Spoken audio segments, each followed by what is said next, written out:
கர்த்தருடைய பரிசுத்த நாமத்துக்கு மகிமை உண்டாவதாக. Glory be to the holy name of the Lord. அப்போஸ்தலருடைய நடபடிகள் 18ஆம் அதிகாரம் 8ஆம் வசனம். Acts of Apostles chapter 18 verse 8. ஜபாலய தலைவனாகிய கிறிஸ்பு என்பவன் தன் வீட்டார் அனைவரோடும் கர்த்தரிடத்தில் விசுவாசம் உள்ளவனானான். கொரிந்தியரில் அநேகரும் சுவிசேஷத்தை கேட்டு விசுவாசித்து ஞானஸ்நானம் பெற்றார்கள். And Crispus, the chief ruler of the synagogue, believed on the Lord with all his house, and many of the Corinthians hearing believed and were baptized. கர்த்தருடைய பரிசுத்த நாமத்துக்கு மகிமை உண்டாவதாக. Glory be to the holy name of the Lord. இன்றைய message வீட்டார் அனைவரும் என்கிற ஒரு தலைப்பில் கர்த்தர் உங்களோடு பேச விரும்புகிறார். And today's message is the Lord wants to speak with you about the house of God. வீட்டார் அனைவரும் And all his house. நம்முடைய வீட்டார் அனைவரும் எப்படி இருக்க வேண்டும்? And all our household people, how they should இத be. குறித்து சில வசனங்களை கர்த்தர் நம்மோடு பேசும்படியாக விரும்புகிறார். Lord wants to speak with us along with certain words. ஒருவேளை உங்களுடைய வீட்டில் எல்லாரும் ரட்சிக்கப்பட்டிருக்கலாம், ஒருவேளை ரட்சிக்கப்படாமல் இருக்கலாம். At times many would have saved from your family and many would not have saved. தகப்பன் ரட்சிக்கப்பட்டிருக்கலாம், தாய் ரட்சிக்கப்படாமல் இருக்கலாம். இப்படி பல விதங்களிலே அனுபவங்களிலே உங்கள் வீடுகள் இருக்கலாம். At times father would have been saved and mother would not been saved and so many such conditions. ஜெப ஆலய தலைவனாகிய கிறிஸ்பு என்பவன் தன் வீட்டார் அனைவரோடும் கர்த்தரிடத்தில் விசுவாசம் உள்ளவன் ஆனான். And Crispus, the chief ruler of synagogue, believed on the Lord with all his house. ஒரு தேவனுடைய பிள்ளை தன்னுடைய வீட்டார் அனைவரோடும் விசுவாசம் உள்ளவனாக மாற வேண்டியது அவசியம். It is necessary that a child of God should be believed with all his house in the house of God. ஒரு தேவனுடைய பிள்ளையினுடைய வீடு முழுவதும் ரட்சிக்கப்பட்ட ஒரு வீடாக இருக்க வேண்டும். A house of a child of God should be a house filled with all people. ஒருவேளை கடந்த நாட்களிலே உங்களுடைய வீட்டில் எல்லாரும் விசுவாசம் இல்லாதவர்களாய் இருந்திருக்கலாம். At times in the past days many would not have been as the faith in your family. இந்த வருஷத்தில் உங்கள் வீட்டார் அனைவரும் விசுவாசம் உள்ளவர்களாய் மாற வேண்டும். And all the household in this house in this year should be a people with the faith. அதை டார்கெட்டாக வைத்து நாம் எல்லாரும் ஜெபிக்க வேண்டும், அதற்காக முயற்சி எடுக்க வேண்டும், அதற்காக தேவனுடைய சமூகத்தில் நாம் காத்திருக்க வேண்டியது அவசியம். And keeping this in our mind, we have to pray for them and we have to suffer for that. நீங்கள் யோசித்து பாருங்கள். And just imagine. நீங்கள் மகிமையிலே சீயோனிலேயோ எருசலேமிலேயோ நீங்க போய் சேருகிறீர்கள். And you go and attain the eternal glory and eternal உன்னை பெற்ற habitation. தாயோ, உன்னுடைய பெற்ற தகப்பனோ, உன் உடன் பிறந்தவனோ, உன்னுடைய மனைவியோ, உன்னுடைய புருஷனோ, உன் கற்பப்பிறப்பான பிள்ளைகளோ அப்படியே உனக்கு முன்பாக சிங்காசனத்துக்கு முன்பாக இருந்து அப்படியே நரகத்துக்கு நித்திய நரகத்துக்கு போனால் உன்னுடைய நிலவரம் என்ன? And whether your father or mother or kith and kin or the people who have been born with you, if they go straight to the hell, what is the condition of உனக்கு முன்பாக நீ மகிமையிலும் அவர்கள் நித்திய நரகத்துக்கும் தள்ளப்பட்டால் எப்படி இருக்கும்னு யோசிச்சு பாருங்க. And before your eyes you are in the glory and they are cast into the eternal hellfire, how it would be? அங்க போய் நீ கை கொடுக்க முடியாது. And you cannot go and shake hand there. அங்க போய் நீ கண்ணீர் விட முடியாது. You cannot go and touch your tears. ஐயோ இப்படி ஆயிடுச்சே நீ பரிதபிக்க முடியாது. And you cannot go and have a great கண்ணீர் விட வேண்டிய நேரம், பரிதபிக்கிற நேரம், தேவ சமூகத்துல போராட வேண்டிய நேரம் எல்லாம் இதுதான். And this is the time that you have to shed tears before the presence of God. அதை நீங்கள் சரியான விதத்தில் விளங்கிக் கொள்ள வேண்டும். And you must rightly understand about that. நீங்கள் மகிமையிலும் உங்கள் பிள்ளைகள் நரகத்திலும் இருந்தால் அந்த சூழ்நிலை எப்படி அமையும்? And you are in the glory and the children are in the hell, how the condition would be? நீங்க பாருங்க, சிலர்ல வண்டியில போவாங்க, திடீர்னு ஒரு ஆக்சிடென்ட் ஆகும், அப்படி கண்ணுக்கு முன்னால புருஷனுக்கு முன்னால மனைவி அப்படி செத்து போயிடும். And some people they go in the car, they meet with an accident and before the eyes the wife, the husband dies. அது அந்த புருஷனுக்கு அது வாழ்நாள்ல மறக்கவே முடியாது. And the husband or wife they cannot forget in the lifetime. அது அவனுக்கு ஒரு ஆறாத காயம். And it is a wound that it cannot be cured. உலகத்துல ஒரு இழப்பு இப்படி ஒரு வேதனையாக இருக்குமானால் பரலோகத்துல நாம் போய் உட்கார்ந்துட்டு நம்ம வீட்ல உள்ளவங்க எல்லாம் அப்படியே எரிகிற அக்னியில போய் விழுந்து அப்படியே கொதிக்கிற எண்ணெயில விழுந்த மாதிரி விழுந்தா எப்படி இருக்கும்னு யோசிச்சு பாருங்க. And if there is a loss in this earth, this be such condition, if the people of us they go and fall in the hellfire, how it would be? இத குறித்து நீங்க எப்பமாவது சிந்திச்சதுண்டா? Have you ever thought about this? எப்பமாவது அத பத்தி யோசிச்சதுண்டா? Have you ever thought about this? நீங்களே யோசிச்சு பாத்திருக்கீங்களா எப்பமாவது? Have you ever thought about this? கர்த்தர் இந்த காலை வேளையில உங்களோடு பேச விரும்புகிறார். The Lord wants to speak with you this morning.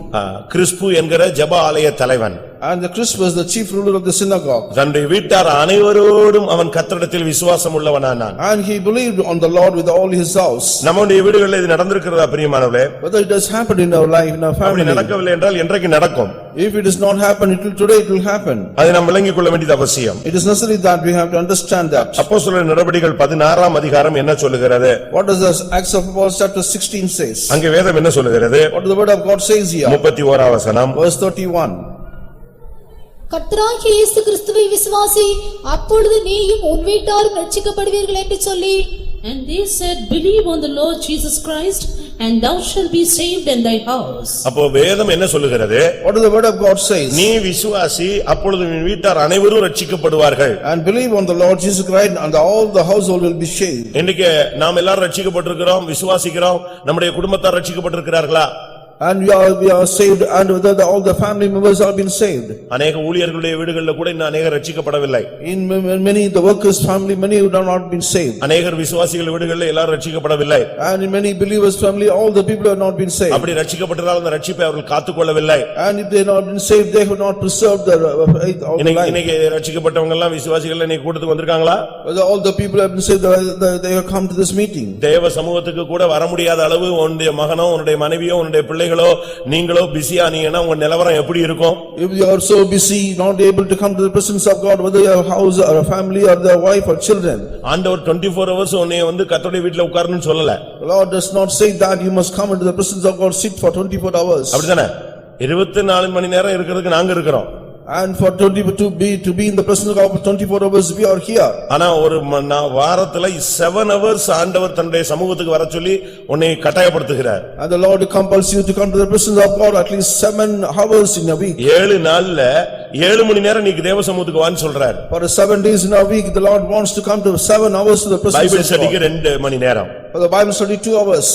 காத்திருப்பு ஓட்டத்துக்கு 2 மணி நேரம். For the tiring meeting 2 hours. ஒரு சர்வீஸ்க்கு 3 hours 3 மணி நேரம். For the morning service 3 hours. இந்த 7 மணி நேரம் கூட வர முடியாதவனை கொண்டு போய் மகிமையில உட்கார வைப்பாரான்னு நீங்க யோசிச்சுக்கோங்க. You just imagine whether the people are not able to come for 7 hours will they God take him. வாரத்துல ஒரு நாளைக்கு 1 மணி நேரம் உன்னால ஆண்டவருடைய பாதத்துல உட்கார்ந்து வசனம் கேட்கிறதோ அபிஷேகத்துல நிரம்புறதோ ஆராதிக்கிறதோ உன்னால முடியலன்னா நித்திய மகிமையில எப்படி கொண்டு போய் நித்தியமாய் உன்னை வைக்க முடியும்?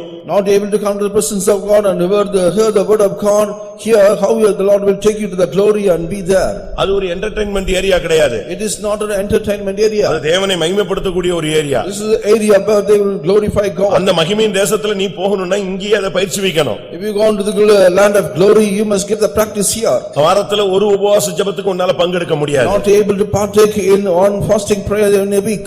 ஒரு நாள் காலையில எழும்பி கர்த்தரை துதிக்க முடியாது. Not able to rise up in the morning and praise God. தேவனுடைய நேரத்தை நீ தேவனுக்கு செலுத்தினா உன் நேரத்தை கர்த்தர் உனக்கு தருவார். And if you spend the time due unto the Lord, and the Lord will give the time for yourself. நீங்க யோசிச்சு பாருங்க. Just imagine. அப்போஸ்தலர் 16ஆம் அதிகாரத்திலே அந்த சிறைச்சாலை தலைவன் அவன் ரட்சிக்கப்படுகிறான். And in the 16th chapter of Acts of Apostles, the master who is in the prison is saved. அவன் ரட்சிக்கப்பட்ட உடனே As soon as he was saved. சில நிமிடங்களுக்குள்ளாக அவன் வீட்ல எல்லாருக்கும் ரட்சிப்பு உண்டாகிறது. And within a short time, all the people in the house got saved. அப்படிதான் பைபிள் சொல்லுகிறது. That's what the word of God says here. அப்போஸ்தலர் 16:32 சொல்லுகிறது அவன் வீட்டில் இருந்த யாவருக்கும் கர்த்தருடைய வசனம் போதிக்கப்பட்டது. In verse 32 say, all the people they heard the word of God. 34ஆம் வசனத்தை வாசிக்கலாம். Read verse 34. பின்பு அவன் அவர்களை தன் வீட்டிற்கு கூட்டிக் கொண்டு போய் அவர்களுக்கு போஜனம் கொடுத்து தன் வீட்டார் அனைவரோடும் கூட தேவனிடத்தில் விசுவாசம் உள்ளவனாகி மனமகிழ்ச்சியாயிருந்தான். And when he had brought them into his house, he set meat before them and rejoiced, believing in God with all his house. நம்முடைய சப்ஜெக்ட் என்ன?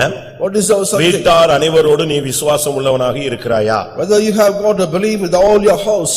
இந்த சிறைச்சாலைக்காரன் வீட்டார் அனைவரும் கர்த்தருக்குள் விசுவாசம் உள்ளவர்களாகி மனமகிழ்ச்சியாய் மாறிவிட்டார்கள். And the people who in the prison, all the people are saved and became very joyful. அந்த ஜெப ஆலய தலைவன் வீட்டார் அனைவரும் விசுவாசம் உள்ளவர்களாய் மாறினார்கள். And the chief of the synagogue also saved, and all the people also. நம்மில் எத்தனை பேர் இந்த நாட்களிலே விசுவாசம் உள்ளவர்களாய் மாறி இருக்கிறோம்? And how many of us were turned to be the people with the belief? நம்ம சொல்லுவோம், நான் அந்த பாஸ்டர் கையில ஞானசானம் எடுத்தேன், இந்த பாஸ்டர் கையில ஞானசானம் எடுத்தேன், பார்க்காத பாஸ்டர் கையில எல்லாம் நம்ம ஞானசானம் எடுத்திருப்போம். And you would have been baptized with the name of that pastor and this pastor.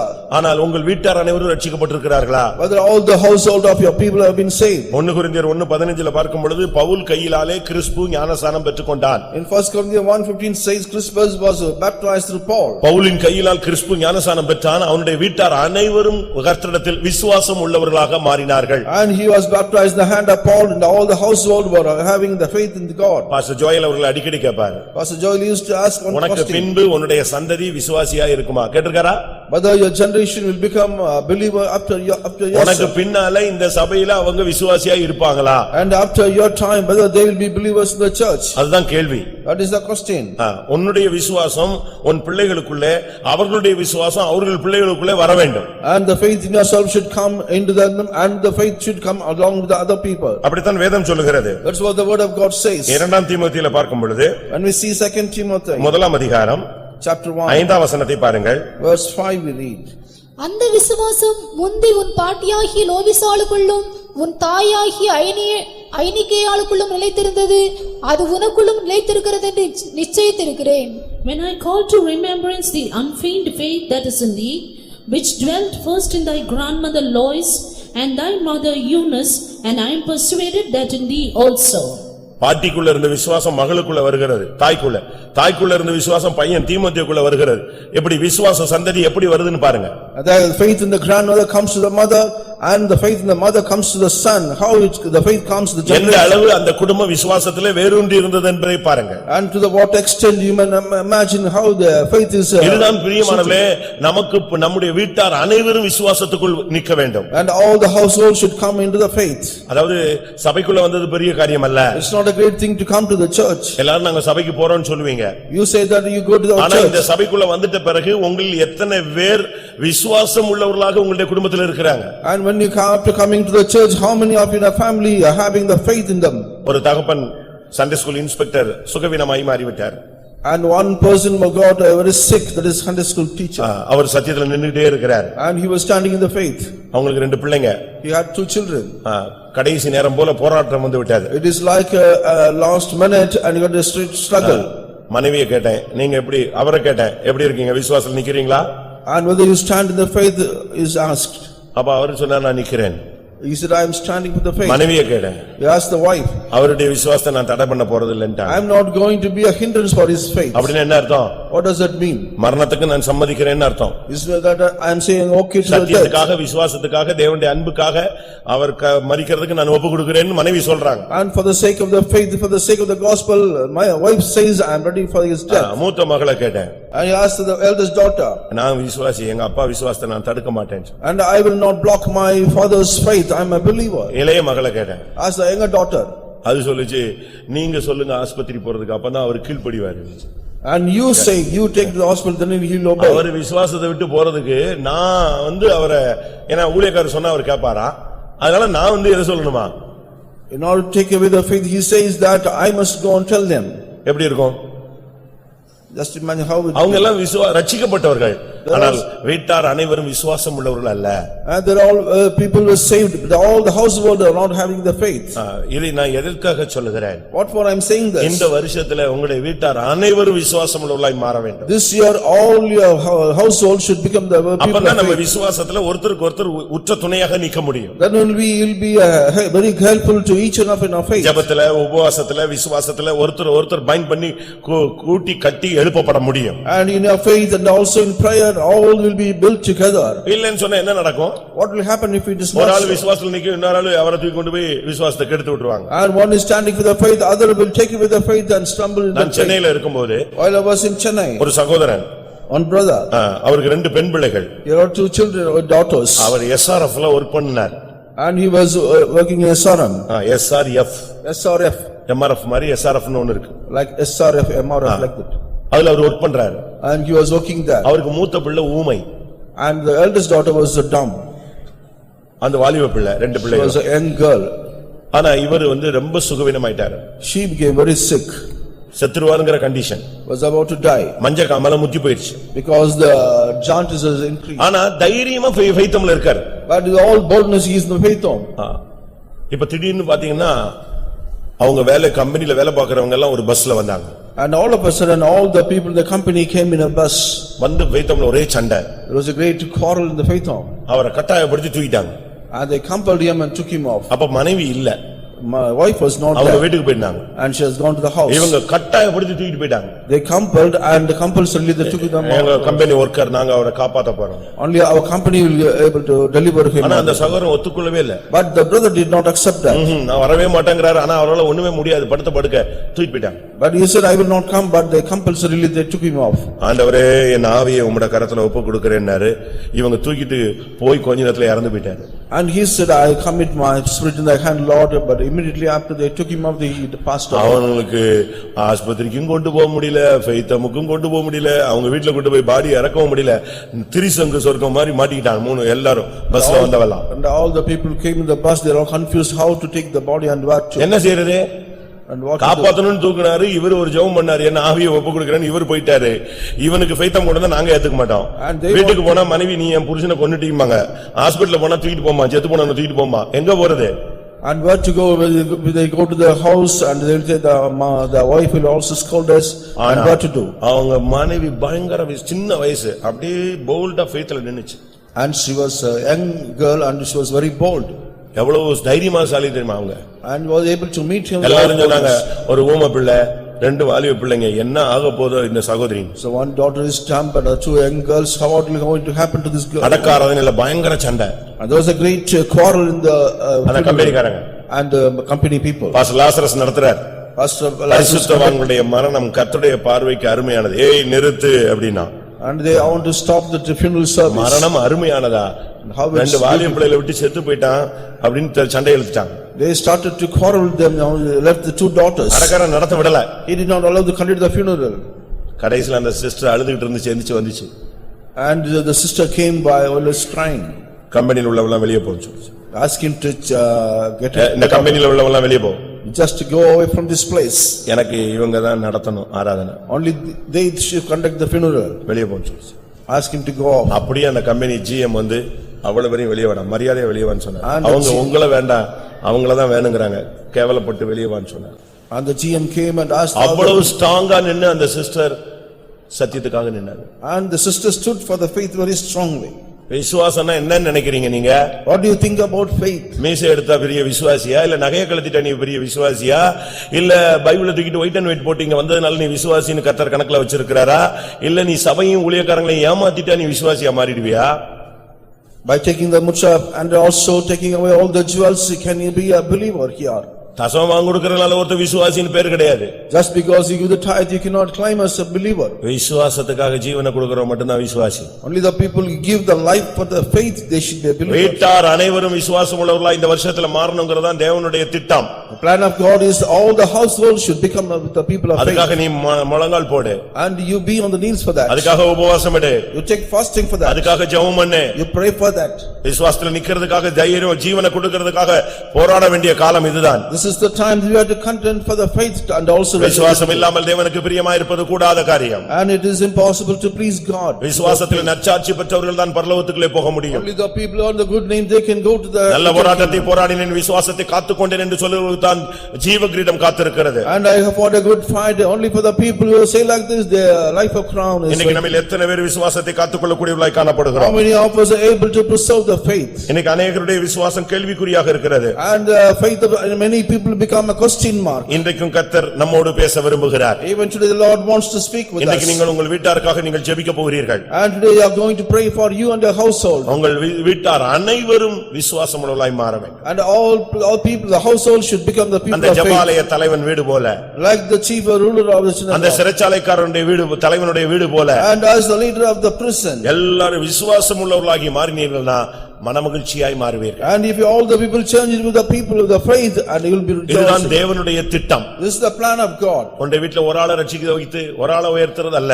And not saving one person in a house and leaving other people. முழு குடும்பமும் கர்த்தருக்குள்ள விசுவாசிகளாய் மாற வேண்டும். And the whole family should become the believers. அப்படி வாஞ்சிக்கிறவங்க கரங்களை உயர்த்தி ஒரு அல்லேலூயா சொல்லுங்க.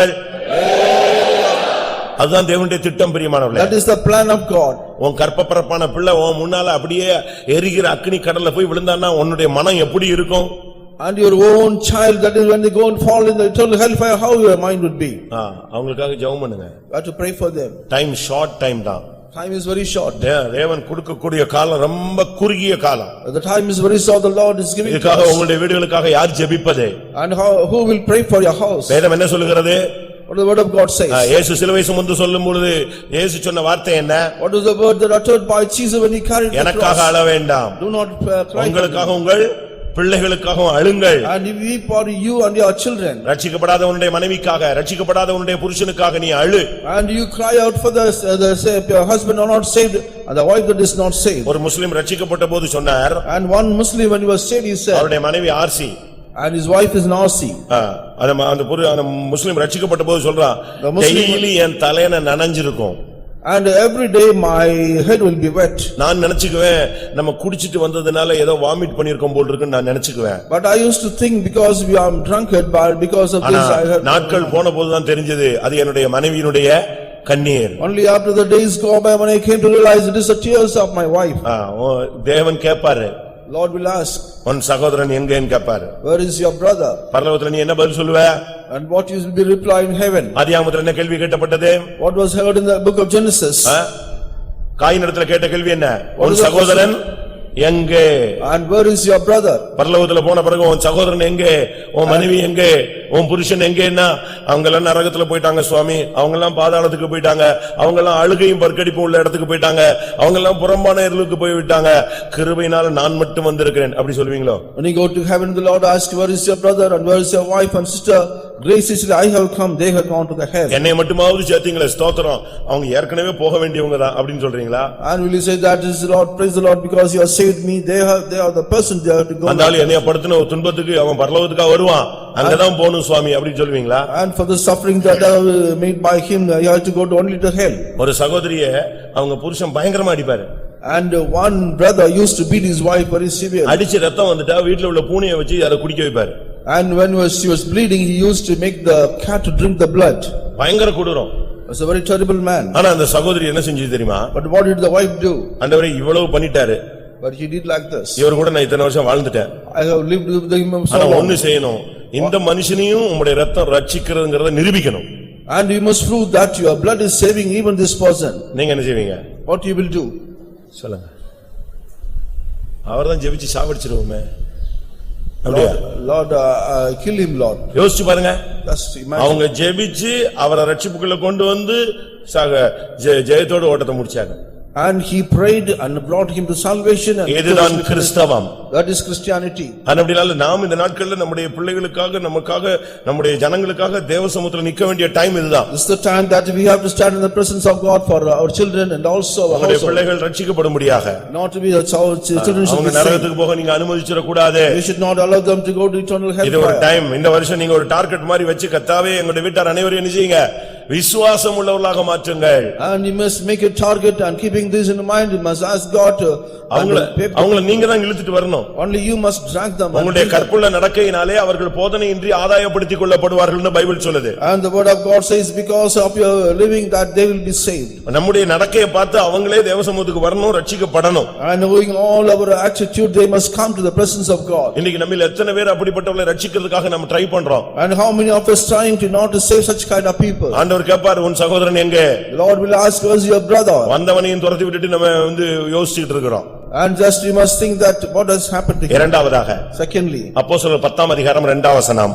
10:2 of Acts of Apostle. அப்போஸ்தலர் 10:2. 10:2 of Acts of Apostle. அவன் தேவ பக்தியுள்ளவனும் தன் வீட்டார் அனைவரோடும் தேவனுக்கு பயந்தவனுமாயிருந்து ஜனங்களுக்கு மிகுந்த தர்மங்களை செய்து எப்பொழுதும் தேவனை நோக்கி ஜெபம் பண்ணிக் கொண்டிருந்தான். A devout man and one that feared God with all his house, which gave much alms to the people and prayed to God always. ஒன்று விசுவாசத்தை வீட்டார் அனைவரும் விசுவாசமுள்ளவர்களாய் மாறுவது.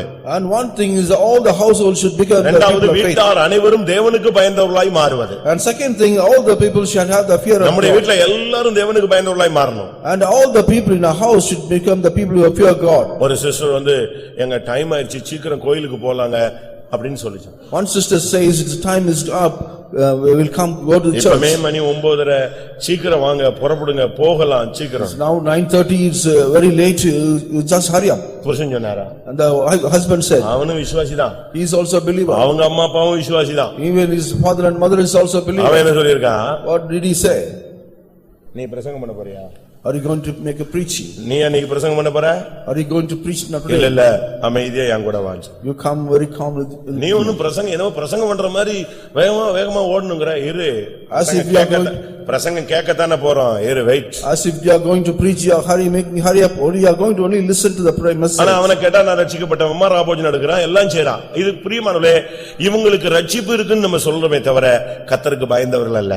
And we say they are saved, but they are not the people fearing God. கர்த்தருக்கு பயந்தவனா என்ன?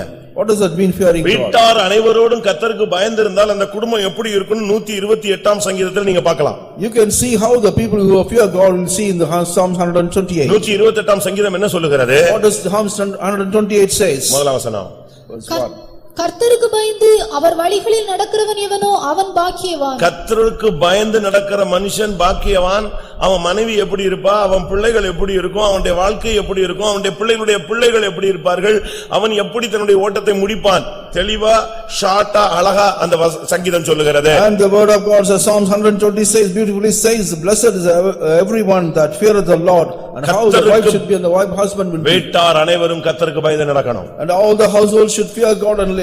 ஒருவர் கர்த்தருக்கு பயப்படுகிற பயத்துல முன்னேறணும். And each one should progress in the fear of God. ஜெபம் வந்துருச்சுனா உடனே ஓடி போய் ஜெபத்துல அந்த நேரத்துல உட்காரணும் வீட்ல. When the prayer time is come, all should go and attend the prayer. ஊழியக்காரங்க வந்துட்டாங்கன்னா ஜெபத்துல வந்து நிக்கணும். And when the workers come, they must go to the prayer. அது பின்னால உள்ள கதவை திறந்துட்டு பாஞ்சிர கூடாது, வெளியே And you ஓடிர should not go from the backward. தேவ சமூகத்துல வந்து நிக்கணும். But come to the presence of God. கர்த்தருக்கு பயந்து நடக்கிற மனுஷன் ஆசீர்வதிக்கப்படுவான். பாக்கியமும் நன்மையும் உனக்கு உண்டாயிருக்கும்.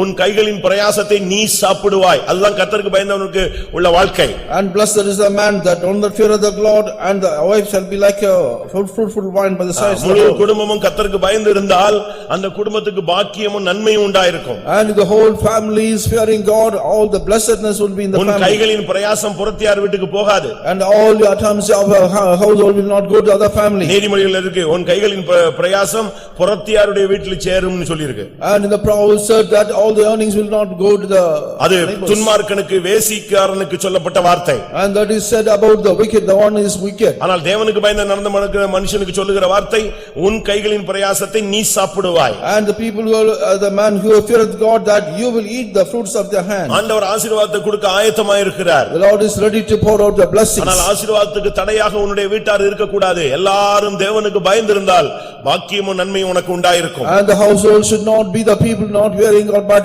they must hear all the blessedness of God. கர்த்தருக்கு பயப்படும் பொழுது சபை பெருக ஆரம்பிக்கும். And when the people fear God, the church will be enlarged. ஒரு மனுஷன் கர்த்தருக்கு பயப்பட ஆரம்பிச்சான்னா, அப்படிப்பட்ட ஒரு சபை ஜனங்கள் எல்லாம் கர்த்தருக்கு பயப்பட ஆரம்பிச்சாங்கன்னா அந்த சபை வளர்ச்சி அடையும்னு பைபிள் சொல்லுகிறது. And the word of God says the people are fearing God, the church will progress. அப்போஸ்தலர் நடபடிகளை நான் பார்க்கும் பொழுது And we see in the Acts of Apostles 9:31 9:31. கர்த்தருக்கு பயப்படுகிற பயத்தோடு பரிசுத்த ஆவியின் ஆறுதலோடு சபைகள் நடந்து பெருகின. And walking in the fear of the Lord and the comfort of the Holy Ghost were multiplied. ஒரு தேவனுடைய மனுஷன் கர்த்தருக்கு பயந்து நடந்தான்னா அவனை கர்த்தர் உயர்த்திக்கிட்டே இருப்பார். And if a man of God fearing God, the Lord will keep on increasing and ஒரு வீட்ல elevating. ஒரு மனைவி, ஒரு பிள்ளை, ஒரு தாய், ஒரு தகப்பன், ஒரு சந்ததி இருக்குன்னு சொன்னா எல்லாரும் கர்த்தருக்கு பயந்து நடக்கட்டும். அந்த குடும்பம் தலைத்து ஓங்க ஆரம்பிச்சிரும். And if there is a family, husband and wife and the children are there, if they fear God, and it will also fertile and flourish. முதலாம் ராஜாக்கள் 18ஆம் அதிகாரம் 12ஆம் வசனத்துல ஒபதியா என்கிற மனுஷன் சொல்றான், நான் சிறு வயது முதற்கொண்டு கர்த்தருக்கு பயந்து நடக்கிறேன். அப்படினால் அவன் ராஜாவுக்கு இரண்டாவதாக அவன் உயர்த்தப்பட்டான். And 18:12 First King says, the man who is fearing God is Obadiah, and he was elevated and was exalted next to the king. இன்னைக்கு எத்தனை பேர் உங்கள் வீட்டார் அனைவரோடும் கர்த்தருக்கு பயந்தவர்களாய் மாறி இருக்கிறீர்கள்? And how many of you turn to the people fearing God? பாருங்க, கொர்நேலியுவை குறித்து தான் அந்த வார்த்தை சொல்லப்பட்டிருந்தது. Only about Cornelius the word is mentioned அவன் here. தேவனுக்கு பயந்த மனுஷன். And he was a man fearing God. அவன் ஒரு நல்ல விசுவாசி கிடையாது. He is not a good believer. அவன் இன்னொரு விதத்துல சொல்லப்போனா அவன் ஒரு புறஜாதியான். And the way when you say he is a Gentile. கர்த்தர் அவனை சந்தித்த போது When the Lord met him. அப்படியே ஜெபத்துல இருந்து முழு குடும்பத்தையும் இழுத்துட்டான். And he was in the prayer and he dragged and he brought all these முழு also. குடும்பமும் அப்படியே தேவனுக்கு பயந்தவர்கள். And the whole family became the people fearing God. அவன் ஒரு 100க்கு அதிபதி. He was a centurion. அவன் கீழ 100 பேர் வேலை செஞ்சாங்க. And by him 100 people were working. அநியாயம் செய்ய மாட்டான். He will not do any ஏனென்றால் அவன் injustice. கர்த்தருக்கு பயந்த மனுஷன். Because he was a man fearing the law. ஆனபடியால் கர்த்தருடைய தூதன் அவனோட பேசுறார். And the Lord, the angel of God is speaking to him. அவன் கர்த்தருக்கு பயந்தவன். And he was a man fearing God. ஆனபடியால் தான தர்மம் செஞ்சிட்டே இருப்பான். And he was giving much alms. தன்னுடைய வருமானத்துல ஏழைகளுக்குன்னு ஒரு போர்ஷனை ஒதுக்கி வச்சிருந்தான். And in his income he has made a portion for his poor அப்படிதான் people. அவன் பணத்தை செலவழிச்ச மனுஷன். That's why how he spent his money. அவன் ஆடம்பரத்துக்காக செலவழிச்சவன் அல்ல. And he did not spend his money for ஐஸ்வரியத்தை his, காட்ட அவன் செலவழித்தவன் அல்ல. and he did not bring his money for his wealthy or அவனுடைய riches. பணம் எல்லாம் கர்த்தருடைய ஜனங்களுக்கு ஏழ்மையில் உள்ளவர்களுக்கு தான தர்மத்துக்கு செலவழித்தான். And he spent all his money through his alms. இப்பொழுது என்ன நடந்தது? What has happened அவனுடைய today? வீட்டார் அனைவரும் காத்திருக்கும் பொழுது அபிஷேகம் இறங்கினது. And all the people who are waiting, the anointed poured upon his பேதுரு people. பிரசங்கம் பண்ணி கொண்டிருந்த பொழுது வீட்டார் அனைவரும் அவனுடைய சிநேகிதர் எல்லாரும் அன்றைக்கு அபிஷேகம் பண்ணப்பட்டார். When Peter was preaching, all his people in the household were anointed on this day. தேவனுக்கு பயந்திருந்தால் கர்த்தருக்கு பயப்படுகிற அந்த தன்மை உனக்கு பரிசுத்த ஆவியினால் அருளப்படுகிறது. When if you have the fearing God, the grace is giving through the Holy Spirit to you. குடும்பத்தில இருந்து வந்திருக்கிறவர்கள் 1-2 பேர் ரட்சிக்கப்பட்டவர்கள், பாதி ரட்சிக்கப்படாதவர்கள் இந்த வசனங்களை வைத்துக்கொண்டு இந்த வருஷத்துல நீங்க போராடி வருஷத்தின் முடிவுக்குள்ள இந்த அனுபவத்தை உங்கள் வீடு முழுவதும் பெற்றுக்கொள்ள வேண்டும். And the people where the people have not been saved, you have this words in your mind and make the other people also should be saved this year. ரட்சிக்கப்பட்டது இந்த சபையில தான் நாங்க பிறந்தோம் வளர்ந்தோம் நாங்க இங்கே தான் இருந்தோம் இந்த கதையெல்லாம் எனக்கு தேவையில்லை. நீங்கள் உங்கள் வீட்டார் அனைவரும் விசுவாசம் உள்ளவர்களா? Whether all the people in the house are people having faith. நீங்க உங்கள் வீட்டார் அனைவரும் தேவனுக்கு பயந்தவர்களா? Whether all the household of the people are fearing God. ஆண்டவர் கேக்குறார் எனக்கு பயப்படும் பயம் எங்க? The Lord is asking, where is the fear that you are fear for me? அவங்க சொல்றாங்க நாங்க எங்க உங்களுக்கு பயப்படாம போயிட்டோம் அப்படிங்கறாங்க. And they ask whether where we do not fear you. அதுக்கு ஆண்டவர்ட்ட இருந்த பதில் என்ன?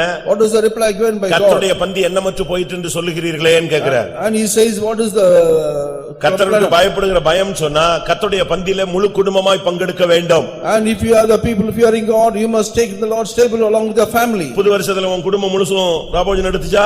Whether all of your family members that took part of the communion this year. உங்க பையன் உங்க பொண்ணு எடுத்தாங்களா? Whether your son and daughter took part உன் in this. புருஷனோ மனைவியோ எடுத்தாங்களா? Whether your husband and wife took part in இல்ல this. முடிஞ்ச உடனே அங்க காபி குடிக்கிறதுக்கு நின்னுட்டு இருந்தானா? Otherwise they were waiting for the coffee. எதுக்கு நின்னுட்டு இருந்தா? What for they were waiting? கர்த்தருடைய பந்தி முக்கியமா காபி முக்கியமா? Whether the table of the Lord is important or the coffee. ஞானசானம் எடுத்துட்டு உன்னால எப்படி வெளிய போய் நிக்க முடியும்? Whether people are taken baptism, how they could go and stand outside? காபி ஜீவன் ஆனா கர்த்தருடைய பந்தி நித்திய ஜீவன். And coffee is a life and the word of the Lord's table is eternal life. உன்னுடைய குடும்பம் முழுவதும் கர்த்தருக்கு பயந்து நிக்க வேண்டும். And the whole family should fear God and stand for him. அடுத்ததாக Nextly, யோசுவா 24:15 பார்க்கும் பொழுது we see 24:15 of Joshua. Joshua 24:15 24:15 of Joshua. கர்த்தரை சேவிக்கிறது உங்கள் பார்வைக்கு ஆகாததாய் கண்டால் பின்னை யாரை சேவிப்பீர்கள் என்று இன்று தெரிந்து கொள்ளுங்கள். நதிக்கு அப்புறத்தில் உங்கள் பிதாக்கள் சேவித்த தேவர்களை சேவிப்பீர்களோ நீங்கள் வாசம் பண்ணுகிற தேசத்து குடிகளாகிய எமோரியரின் தேவர்களை சேவிப்பீர்களோ நானும் என் வீட்டாருமோ வென்றால் கர்த்தரையே சேவிப்போம் என்றான்.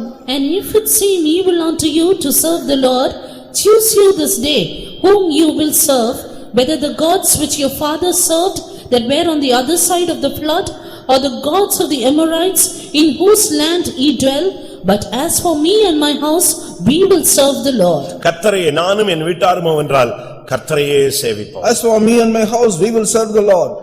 இந்த ஒவ்வொரு வசனத்துக்கும் ஆழங்கள் வித்தியாசம் இருக்கிறது. And the depth of each verse is different. ஒன்று விசுவாசம், One is faith. மற்றொன்று கர்த்தருக்கு பயப்படுகிறது, Next is fear of God. மூன்றாவது கர்த்தரை சேவிப்பது. And nextly serving the Lord. நீ மட்டும் சேவிக்க கூடாது, உன்னுடைய வீட்டார் அனைவரும் கர்த்தரை சேவிக்கணும். Not only you must serve, but all the households should serve the Lord. சாத்தூர்ல ஒரு சகோதரி இறந்துச்சு. And one sister died in Satur. நான் அந்த அடக்கத்துக்கு போயிருந்தேன். I went for the funeral service. சின்ன வயசு தான் இறந்துட்டாங்க. So young sister. 3 வாலிப பையங்க. Got 3 young boys. சாட்சி என்ன தெரியுமா? What was the testimony? அவங்க புருஷன் 3 பிள்ளைகளும் கரெக்டா 8:45 இங்க வந்து கர்த்தரை சேவிக்க உட்கார்ந்திருப்பாங்க. And he and the husband and the 3 children, they used to come and sit 8:45 in the சாட்சி morning. முழுசும் அவங்க முதல்ல ஊழியக்காரங்க வர்றாங்களோ இல்லையா, ஊழியக்காரங்க 9 மணிக்கு வருவாங்க, லேட்டா வருவாங்க. ஏன்னா அவங்க ரொம்ப தூரத்துல இருந்து வர்றாங்க, அதனால ரொம்ப லாங்ல இருந்து வர்றதுனால அவங்க ரொம்ப லேட்டா வருவாங்க. ஆனா விசுவாசிகள் அந்த விசுவாசி எப்ப வர்றாங்க, யாரு வந்தாலும் சரி வரட்டும் சரி 8:45 எங்க இருப்பாங்க, அங்க இருப்பாங்க. Whether the people will come or not, they will come and take part of 8:45 AM. நான் அந்த அடக்கத்துக்கு பாஸ்டர் ஜோயல் போய் என்னை அடக்க பிரசங்கம் பண்ண சொல்லிட்டார். Pastor Joel asked me to go and preach the funeral service. எனக்கு அவங்க யாருன்னு தெரியாது, பையங்களை கொஞ்சம் தெரியும். I know very little about the சாட்சியை பாத்தீங்கன்னா when you heard about testimony, அருமையான சாட்சி. all beautiful testimonies. அந்த மூணு பையங்களை எப்படி சமாளிப்பான்னு நான் யோசிச்சேன். I thought how they'll manage with 3 boys. ஒரு பையன் எழுப்பினா, One boy raised up. God is good. கர்த்தர் நல்லவர். எங்க அம்மாவை எடுத்துக்கிட்டாரு.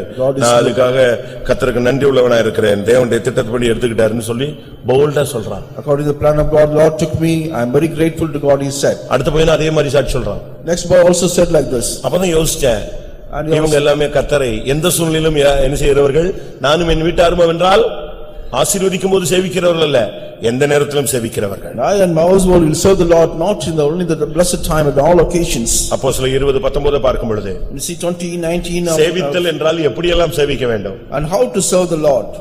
வெகு மனத்தாழ்மையோடும் மிகுந்த கண்ணீரோடும் யூதருடைய தீமையான யோசனைகளால் எனக்கு நேரிட்ட சோதனைகளோடும் நான் கர்த்தரை சேவித்தேன். எப்படிப்பட்ட சேவித்தல் அவர் சொல்றாரு பாத்தீங்களா?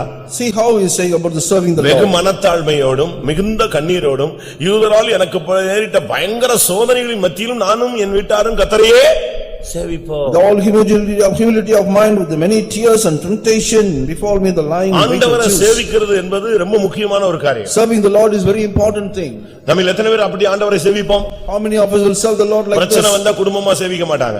And when there is a problem, they will not serve the Lord. கண்ணீரின் பாதை என்றால் கர்த்தரை சேவிக்க முடியாது. In the path of tears, they cannot serve the Lord. மனத்தாழ்மையோடு கர்த்தரை சேவிக்க முடியாது. They cannot serve the Lord with humility. ஆண்டவரை சேவிக்கிறது என்பது, ஆண்டவருக்கு சேவை செய்வது என்பது நீங்கள் முழு மனதோடு செய்ய வேண்டிய ஒரு பகுதி. Serving the Lord is that you have to serve the Lord with all your heart and mind. கர்த்தரை நீங்க சரியான விதத்துல சேவிக்கலன்னா பயன் இல்லை. And if you not rightly serve the Lord, there is no fear. இன்னைக்கு நம்ம எத்தனை பேர் முழு குடும்பமாய் கர்த்தரை சேவிக்கிறோம்? How many of you serve the Lord with their family? யோசுவா சொல்றாரு, நானும் என் வீட்டாரும் கர்த்தரை சேவி. நீங்க எல்லாரும் யாரை சேவிச்சாலும் சேவிக்காம போனாலும் சரி, Joshua says, நானும் என் வீட்டாரும் என்றால் கர்த்தரையே சேவிப்போம். For me and my house, we will serve the Lord whether others will serve or not. அந்த வார்த்தையை கேட்ட உடனே அந்த ஜனங்கள் எல்லாரும் ஒரு தீர்மானம் எடுத்தாங்க. As soon as they heard the word, they took a decision. Joshua 24:24 24 of நாங்கள் Joshua. நம்முடைய கர்த்தராகிய தேவனாகிய கர்த்தரையே சேவித்து அவருடைய சத்தத்துக்கு கீழ்ப்படிவோம் என்று தீர்மானம் எடுத்தார்கள். And they took a decision, the Lord of God we will serve and his voice will be obeyed. இன்றைக்கு எத்தனை பேர் நாம் கர்த்தரை சேவிக்கிறோம்? How many of us serving the Lord? பிரியமானவர்களே, சேவை என்பது இந்த உலகத்தோடு முடிகிறது அல்ல. Serving the Lord is not completed in this world. நீங்க நினைக்கிறீங்க பரலோகத்துக்கு போயிட்டு அப்படி படுத்தே கிடப்போம், படுக்கையில் இளைப்பாறிக் கொண்டிருப்பார்கள், அங்க போய் படுக்க போட்டுருவாருன்னு நினைக்கிறீங்களா? And after going to the eternal heaven, you'll say that you'll go and lie down there. இல்ல அங்க போயிட்டு சீயோனுக்கு எருசலேமுக்கும் புதிய வானத்துக்கும் புதிய பூமிக்கும் இந்த விசுவாசிகள் டூர் அடிச்சிட்டு இருக்கமான கோயிலுக்கு கூட வராம ஊர் ஊரா சுத்திட்டு இருப்பாங்க, அதே மாதிரி சுத்திட்டே இருப்பீங்கன்னு நினைக்கிறீங்களா? Like that they go and serve and going having a tour like this and going to Zion and Jerusalem. இந்த வாழ்க்கை முடிஞ்ச பிறகுதான் விசுவாசிகள் ஊழியக்காரங்களுக்கு ஒரிஜினல் ஊழியம் அங்க தொடங்க போகுது. After finishing this life here, the serving the Lord or the ministry starts only there. உண்மைதானே? Is it true? வெளிப்படுத்தல் 22ஆம் அதிகாரம் 4ஆம் வசனத்துல பார்க்கும் பொழுது 22:4 of Revelation when we see that. அவருடைய ஊழியக்காரர் அவரை சேவித்து அவருடைய சமூகத்தை தரிசிப்பார்கள். அவருடைய ஊழியக்காரர் அவரை என்ன செய்வார்கள்? இங்க உலகத்துல சேவிக்கிறது மாத்திரமல்ல, அங்கேயும் போய் அவர்களுக்கு என்ன இருக்கு? ஒரு பெரிய மிகப்பெரிய ஊழியம் தொடங்க போகிறது, நித்திய ஊழியம் தொடங்குகிறது. And the eternal ministry is going to start there. இந்த உலகத்திலே அவருடைய முகத்தை பார்ப்போம் என்கிற நம்பிக்கையோடு சேவிக்கிறார்கள், அங்கே போய் அவருடைய முகத்தை தரிசித்து சேவிப்பார்கள். And they think that they're going to see the face of the Lord and serve here and they will go and see the face. இந்த உலகத்தில் அவரை பார்ப்போம் என்கிற நம்பிக்கையோடு சேவிக்கிறார்கள், அங்கே போய் பார்த்து அவரை சேவிப்பார்கள். In this world they have the hope that they will see the Lord and serve him, but they go and see his face and serve him. நீ சேவித்தால் அவர் உன்னை ராயனுக்கு முன்பாக கொண்டு போய் நிறுத்துவார். And when you serve him, then he will take you to the throne. அப்போஸ்தலர் 27, 23, 24 பவுல் சொல்கிறார், நான் சேவிக்கிறதான ஆண்டவர் என்னோடு பேசி இருக்கிறார், உன்னை ராயனுக்கு முன்பாக கொண்டு போய் நிறுத்துவேன் என்று சொல்லி இருக்கிறார். நம்முடைய ராயன் ஆண்டவராகிய இயேசு கிறிஸ்து. And he said in 27, 23 of And there stood by me the angel of God whom I am serving. இன்னைக்கு எத்தனை பேர் முழு குடும்பமாய் கர்த்தரை சேவிக்கிறீர்கள்? And how many of you are serving the Lord with the family? பிரியமானவர்களே, நான் சொல்றதெல்லாம் பைபிள்ல தேவனுடைய திட்டங்களை சொல்லிக் கொண்டிருக்கிறேன். What I am saying is all the plan of God in the ஒருவேளை உங்களுடைய வீடுகளில் ரட்சிக்கப்படாமல் இருந்தால் அவர்களுக்காக மன்றாடுங்கள். And the people have not been saved in a family, you pray for them. நாட்கள் வீணாகிறதுக்கு முன்பாக அவர்களோடு ஒப்புரவாகுங்கள். And before the days is wasted, you get reconciled with them. உங்களுடைய life அவர்களுக்கு ஒரு இடரலா இருக்க கூடாது. And your life should not be hindrance to them. உங்களுடைய வாழ்க்கை அவர்களுக்கு ஒரு பிரயோஜனமாய் பக்தி விருத்திக்கு எதுவாக மாற வேண்டும். And your life should be a turning as a blessing and also for the edification. உன்னுடைய தம்பியினுடைய, உன்னுடைய அண்ணனுடைய, உன்னுடைய அப்பாவுடைய ரட்சிப்புக்கு நீ ஒரு காரணமா இருக்கணும். And for the salvation of your brother and also of your father, you should be the man, the main cause for that. ஒரு வீட்ல ஒரே ஒரு பையன் ரட்சிக்கப்பட்டான். In a house, only one boy was saved. அவன் மட்டும் தான் ரட்சிக்கப்பட்டான். He was the only person saved here. வந்து பாஸ்டருக்கு டிரைவரா மாறிட்டான். He became the driver to the pastor. ஒரு நாள் ஒரு accident. One day he met with an accident. அந்த பையன் இறந்து போயிட்டான். And that boy passed away. எப்படி இருக்கும் பாருங்க. How would it be? ஒரே பையன் தான் ரட்சிக்கப்பட்டான். only boy அவன் was- பாஸ்டருக்கு டிரைவர் ஆனா ஒரு ஆக்சிடென்ட்ல பாஸ்டர் தப்பிட்டாரு, இவன் இறந்துட்டான். And he was a driver to the pastor, in an accident he passed away. அதை எப்படி சமாளிக்கணும்னு தெரியல யாருக்கும். And nobody could how to make ஏன்னா அவங்க ஒரு பர்மா காலனி ஜனங்கள். and they are the people from Burma repatriates. சாதாரணமா எந்த பிரச்சனையும் ஈஸியா விட்டுற மாட்டாங்க. They will not leave the problem very easily. பையன் செத்து போயிட்டான். The boy died. அந்த பையனுடைய அப்பா போலீஸ்காரர். And the father of the boy was எப்படி அதை சந்திக்கிறது சமாளிக்கிறதுன்னு பயங்கர குழப்பம். There was a great confusion how to solve this problem. ஆனா கர்த்தர் என்ன பண்ணார் தெரியுமா? What did the Lord do? அவங்க அழுது பயங்கரமா அழுதுகிட்டு இருக்கும்போது யாரோ ஒரு ஆள் போய் மெல்ல சொல்லிருக்காங்க, ஏம்மா அழ வேண்டாமா, பையன் பரலோகத்துக்கு தாமா போயிருக்கான், கடவுள்கிட்ட போயிருக்கான். And while the mother was crying, somebody came and whispered in the heart, the ear says that. உடனே இந்த அம்மா, இப்பமே நானும் ஜாவறேன், நானும் போய் அவங்க கூடயே சேர்றேன் அப்படினுச்சு. Immediately the mother said, I also die and go with him. அப்ப அவங்க சொன்னாங்க, And he உங்க said, பையனை பத்தி நீங்க ரொம்ப தப்பா எடுத்துறாதீங்க, அவன் சின்ன வயசுலயே ஆண்டவருக்குன்னு வாழ்ந்து ஆண்டவர்கிட்ட போயிட்டான். நீங்களும் அதே மாதிரி வாழ்ந்தாதான் எங்க போக முடியும், அவன்கிட்ட போய் சேர முடியும். even the young age he lived for the Lord and he was be in the Lord, and you must also live for the Lord and he can go there. சின்ன ஒரு குட்டி காஸ்பல் அவங்களுக்கு சொன்னாங்க. And he gave a very small gospel to him. அந்த அம்மாவுக்கு என்ன ஆயிடுச்சு, என் பையனை பார்க்கணும், I want to see என் பையனை பார்க்கணும். I want to see my son. ஏசுட்டு தானே இருக்கான். Only he is in Jesus. Right, அப்ப நானும் ஏசுட்டு வர்றேன். I also come to Jesus. என் பிள்ளைய பார்க்கணும். I want to see my son. அந்த வாரத்துல இருந்து அது ஒழுங்கா கோயிலுக்கு போய் ஃபுல்லா ஃபெய்தம்ல இருந்து இப்போ நல்ல விசுவாசியா இருக்காங்க. அந்த போலீஸ்காரர் ஏதாவது கேஸ் போட்டு குழப்பிடுவாருன்னு பார்த்தா அவர் ஃபெய்தம் டிரைவரா மாறிட்டாரு, அடுத்த டிரைவரா மாறிட்டாரு. And the mother came to the church every week and she became a good believer, and the father is also become a good believer and became a driver to கர்த்தரை the pastor. சேவித்தல்னா என்ன? What is the meaning of serving the Lord? என்ன வந்தாலும் கர்த்தரை சேவிக்கணும். Whatever may come, you must serve the Lord. உங்க எத்தனை அப்படி தரிசனம் நமக்கு கிடைக்குதா? How many of you have such kind of vision? உங்க வீட்டுல ஒரு இழப்பு வந்தாலும் நீங்கள் கர்த்தரை வெகு மனத்தாழ்மையோடும் கண்ணீரோடும் யூதருடைய தீமையான யோசனைகளோடும் அவைகளுக்கு மத்தியில் நீங்கள் வீட்டார் அனைவரும் கர்த்தரை சேவிப்பீர்களா? And when you have such a loss of in your family, whether you will love the Lord with all your humility and tears in your mind. இதுதான் ரொம்ப முக்கியம். மனவளே, It is very important. நீங்க வீட்டார் அனைவரும் சேர்ந்து கல்யாண வீட்டுக்கு போறது, வீட்டார் அனைவரும் சேர்ந்து சர்க்கஸுக்கு போறது, வீட்டார் அனைவரும் சேர்ந்து காஷ்மீர் போறது, இது முக்கியம் அல்ல. வீட்டார் அனைவரும் விசுவாசம் உள்ளவர்களாய் மாறி, வீட்டார் அனைவரும் கர்த்தருக்கு பயந்து, வீட்டார் அனைவரும் கர்த்தரை சேவிக்க வேண்டும். And all the family should fear God, and also all the family should serve the Lord. முதலாம் சாமுவேல் முதலாம் அதிகாரம் 21ஆம் வசனம். 1 Samuel chapter 1 verse 21. 1 Samuel 1:21. Elkanah என்பவன் கர்த்தருக்கு வருஷாந்தரம் செலுத்தும் பலியையும் தன் பொருத்தனையும் செலுத்தும்படியாக தன் வீட்டார் அனைவரோடும் கூட போனான். And the man Elkanah and all his house went up to offer unto the Lord the yearly sacrifice and his vow. பலி செலுத்தவும் பொருத்தனை செலுத்தவும் ஒரு புருஷன் போகும்போது தன்னுடைய குடும்பம் அனைத்தையும் அழைத்துக் கொண்டு போனான். And when the husband goes to make a sacrifice and his vow, he goes along with his family. ஒரு பலி செலுத்துறோம், ஒரு பொருத்தனை செலுத்துறோம்னா முழு குடும்பமாய் அவன் போனதாக வீட்டார் அனைவரோடும் போனான். And he went all his house to make a sacrifice and his vow. இன்னைக்கு நம்ம எப்படி போறோம்? How do we go now? ஒரு கன்வென்ஷனுக்கு, ஒரு ஜெபத்துக்கு, ஒரு ஊழியத்துக்கு போனா நம்ம எல்லாரும் போறோமா? Whether we go to the convention or to the prayer or to the ministry, all of us go. ஒரு பொருத்தனை செலுத்துறோம்னா எல்லாரும் போய் செலுத்தணும். And if we make a vow, all should go. ஒரு உபவாசம்னா எல்லாரும் உபவாசம் பண்ணணும். If it is a fasting, all should be in the ஒரு fasting. பலின்னு சொன்னா ஒரு கூட்டம் சொன்னா எல்லாரும் நிக்கணும். If it is sacrifice a meeting, all should be there. நம்ம எத்தனை பேர் அப்படி செய்ய முடியும்? How many of us can do like this? யோபு முதலாம் அதிகாரத்தை பார்க்கும் பொழுது When we see in Job chapter 1, தன்னுடைய பிள்ளைகளை காலங்காத்தாலேயே எழுப்பி அவங்களுக்கு எண்ணிக்கைக்கு ஏற்றவண்ணமாய் காலையிலேயே அவர்களை பரிசுத்தப்படுத்தி வீட்டார் அனைவருக்கும் சேர்ந்து சர்வாங்க தகன பலியை செலுத்துவார். and he will make a burnt offering for all his family, raising his family early in the morning. வாசியுங்கள் யோபு 1. விருந்து செய்கிற அவரவருடைய நாள் முறை முடிகிற போது யோபு, ஒருவேளை என் குமாரர் பாவம் செய்து தேவனை தங்கள் இருதயத்திலே தூஷித்தீர்ப்பார்கள் என்று சொல்லி அவர்களை அழைத்தனுப்பி பரிசுத்தப்படுத்தி அதிகாலமே எழுந்து அவர்கள் எல்லாருடைய இலக்கத்தின்படியேயும் சர்வாங்க தகன பலிகளை செலுத்துவான். எல்லாரையும் கூப்பிடுவான். He will call all people. வீட்டார் அனைவரோடும் காலையில சர்வாங்க தகன பலி செலுத்துறது. And he will make a burnt offering along with his family. நம்ம எத்தனை பேர் இப்படிப்பட்ட பிராக்டிஸ்ல இருக்கோம்னு பாருங்க பிரியமானவர்களே. How many of you is having such kind of practice? நீங்க கர்த்தருக்கு எத்தனை பேர் பலி செலுத்துறீங்க? How many of you are making sacrifice? எத்தனை பேர் பொருத்தனையை குடும்பமாய் செலுத்துகிறீர்கள்? How many of you making vow with his family? குடும்பமாய் கர்த்தருக்காக நிக்கணும். And you must stand for the Lord, for the whole குடும்பமாய் family. கர்த்தருடைய ஊழியத்துல பங்கெடுக்கணும். And you must take part in the ministry of the Lord with the family. குடும்பமாய் காணிக்கை செலுத்தணும். And you must offer the offering with the குடும்பமாய் family. நீ பொருத்தனை செலுத்தணும். And you must make a vow with his family. யோசிக்க கூடாது. Must not think. முழு குடும்பமாய் நீங்கள் அந்த வேலையை செய்யணும். And you must do this job with the family. ஒரு ஃபேத்தாமுக்கு ஒரு சகோதரன் வந்தாரு. And there was one brother. அந்த ஃபேத்தாம்ல கட்டட வேலை நடந்துட்டு இருந்துச்சு. And the building work was going on the faith home. ஆவியானவர் பேசினாரு. Spirit of God spoke to him. நீ பேங்க்ல போட்ட பணத்தை எடுத்து கொடுன்னு சொன்னாரு. And you take out the money that was in the bank. இவருக்கு ஒரு சின்ன உறுத்துதல். And there was something going on in his mind. அவட்ட கேட்காம கொடுத்துட்டா என்னத்தையாவது சண்டை கண்டைய போட்டுருவாளோ. And if you ask, does not ask her whether he'll make a quarrel. கொடுக்கிறது காணிக்க.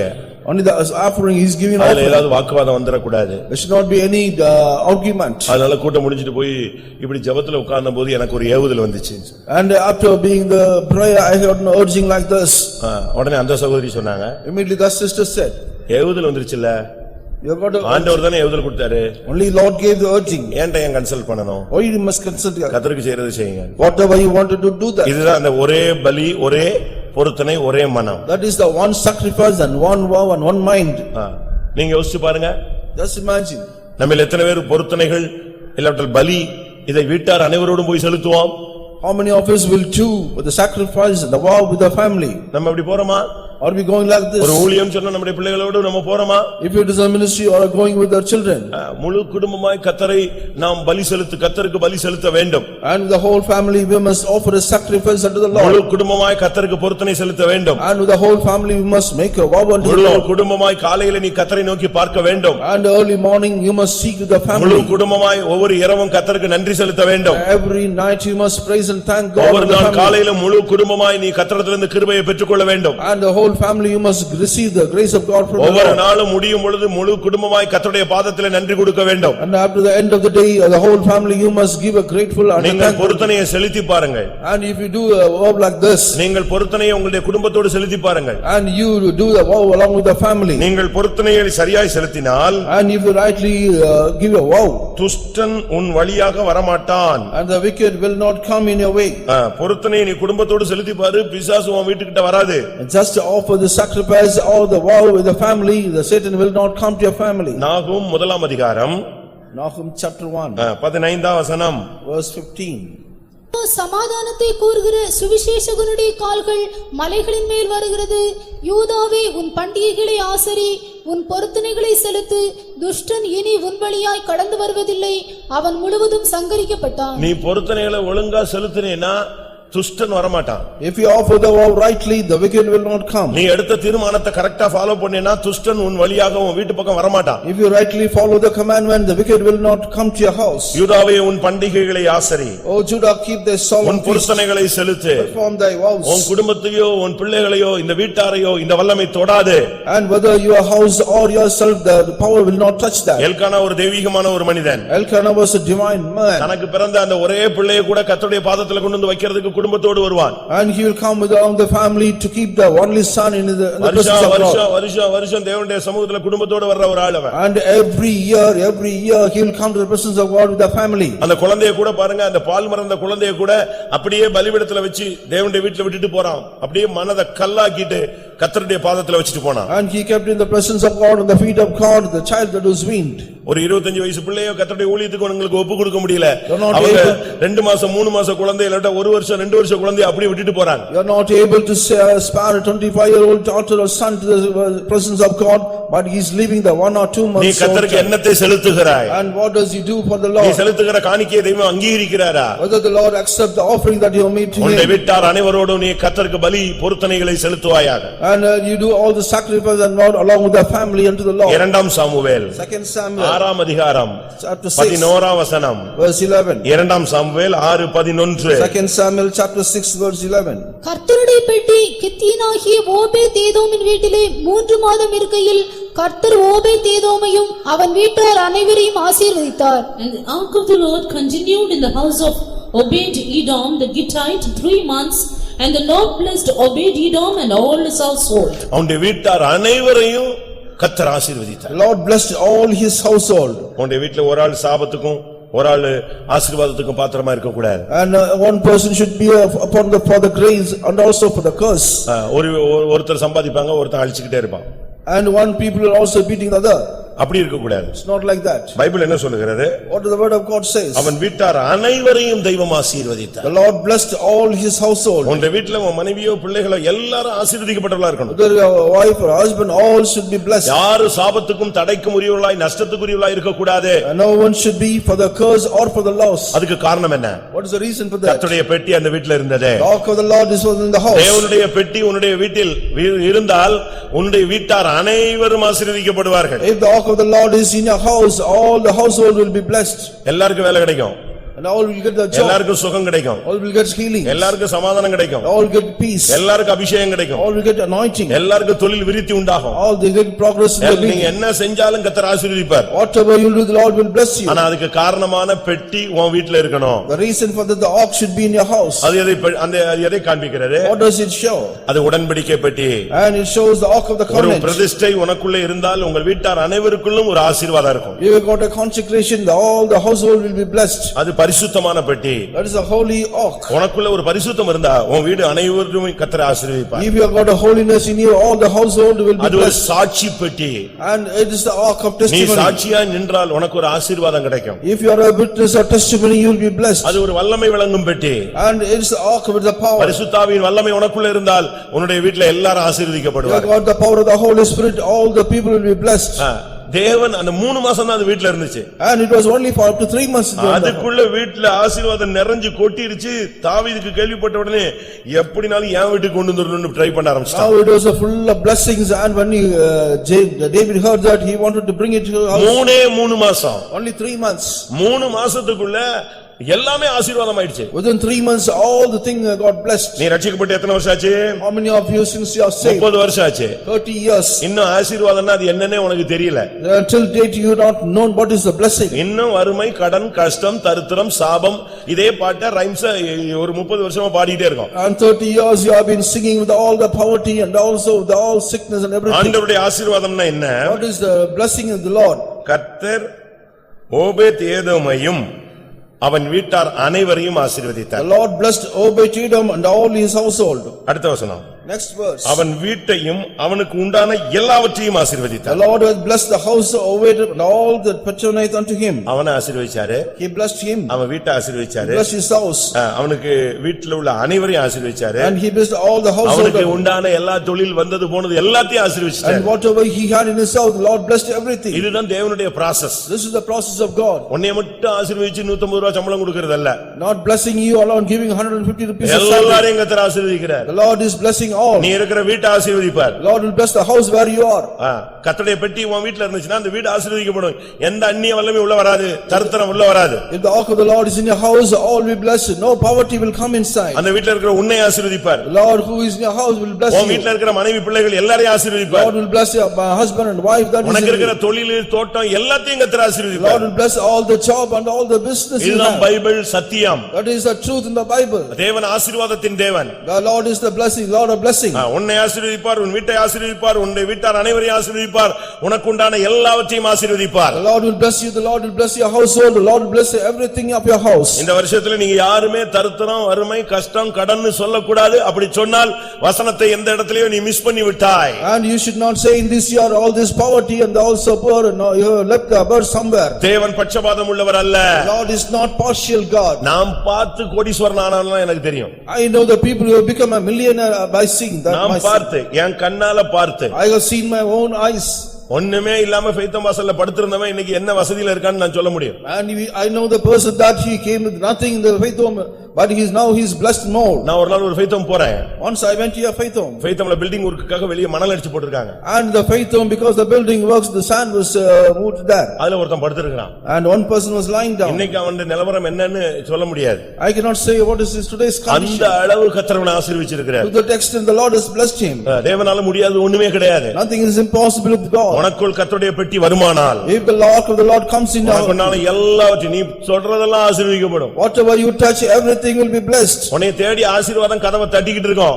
And the blessings will be knocking at your நீ door. போய் ஆசீர்வாதத்தின் கதவை தட்ட வேண்டாம். உன் கதவை ஆசீர்வாதம் தட்டும். You will not go and knock the door of the blessing, but the blessing will come and knock the அதுதான் door. Bible. That is the word of God. ஆசீர்வாதம் உன்னை தேடி வரும். நீ அதை தேடி போக வேண்டியதில்லை. Blessing will come in search of you, not you go in search of the blessings. ஏனென்றால் தேவன் ஆசீர்வாதத்தின் தேவன். Because the Lord is the Lord of blessings. இஸ்ரவேலை ஆசீர்வதிப்பது அவருக்கு பிரியமாயிருக்கிறது. And it is a pleasing that the Lord should bless Israel. ஆசீர்வாதத்தின் ஊற்றுக்கண்ணாய் இருக்கிறார் அவர். And he is the fountain of blessing. ஆசீர்வதிப்பேனோ இல்லையோ என்று என்னை சோதித்துப் பார். And just examine whether you are blessing you or not. நீங்களே யோசிச்சு பாருங்க. You just imagine. தேவன் எவ்வளவு பெரியவர். How great is Lord.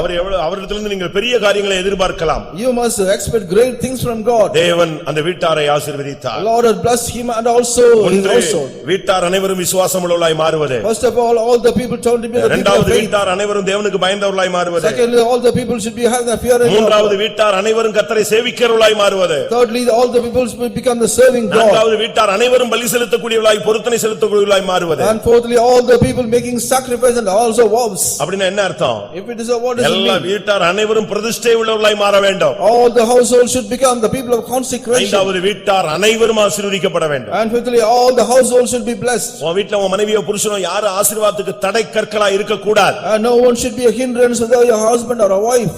1 கொரிந்தியர் 16:15 பார்க்கும் பொழுது, When we see 1 Corinthians 14:15. 16:15. சகோதரரே, ஸ்தேவானுடைய வீட்டார் அகாயா நாட்டிலே முதற்பலனானவர்கள் என்றும் பரிசுத்தவான்களுக்கு ஊழியம் செய்யும்படிக்கு தங்களை ஒப்புவித்திருக்கிறார்கள் என்றும் அறிந்திருக்கிறீர்களே. I beseech you, brethren, ye know the house of Stephanus, that is the first fruits of Achaia, and that they have addicted themselves to the ministry of the saints. ஸ்தேவானுடைய வீட்டார் சபையில் முதற்பலன்கள். And the house of Stephanus, the first fruits of the house. இந்த சபையில நீங்க ஒரு முதற்பலன்களாய் உங்களுடைய வீட்டார் எல்லாரும் மாறணும். And all the household should become the first fruit of the church. அந்த பிரதர் நல்லவரு, அந்த அம்மா அவ்வளவு சரியில்லை. That brother is good, the sister is not அந்த good. அம்மா பரவாயில்ல, அந்த ஐயா அவ்வளவு சரியில்லாத ஆளு. And that the sister is good, the brother is not அந்த good. அம்மாவும் அப்பாவும் நல்லதுங்க. இதுக்கு போய் இப்படி ஒரு விளங்காத ஒரு சந்ததி பிறந்து போச்சு. அந்த பிள்ளைங்க அவ்வளவு சரியில்லை. Father and mother are good, but the seed is not good. அப்படி சொல்லக்கூடாது. You should not say like this. Bible என்ன சொல்லுகிறது? What does the word of God say? ஸ்தேவானுடைய வீட்டார் அனைவரும் அந்த சபையில் முதற்பலன்கள். And all the household of Stephanus are the first fruits of the church. அந்த நாட்டிலேயே அவங்க முதற்பலன்கள். Even in the same country they are the first fruits. காரணம், The reason is பரிசுத்தவான்களுக்கு ஊழியம் செய்யும்படி தங்களை அப்படியே ஒப்பு கொடுத்தவர்கள். they have addicted themselves to the ministry of the saints. நான் ஒரு பெரிய பணக்காரரை சந்திச்சேன். And was a rich man. ஒரு வசதியான ஆளை நான் சந்தித்தேன். I met one rich man.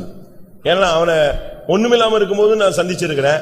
I have met him when he was without வசதியான பின்பு நான் அந்த இடத்துல பிரசங்கத்துக்கு போயிருந்தேன். அதனால கூப்பிட்டு விட்டேன். And I went for a preaching because I now came to know, I asked him to bring him out. ஏன்னா நான் அந்த இடத்துல இருக்கும்போது அவன் ஒண்ணுமே இல்லாம 0 பாயிண்ட்ல இருந்தாள். When I was there, he was without anything. நான் ஒரு ட்ரிப் அந்த வீட்ல ஜெபிச்சிருக்கிறேன். And again I have prayed in the house. வருடங்கள் போன பின்பு after years நான் அந்த சபைக்கு பிரசங்கம் பண்ண போனேன். And I went to the church in order for preaching. அப்ப அவங்க சொன்னாங்க, and இப்படி ஒருத்தர் இருக்கிறாரு. One person is here. யாரு?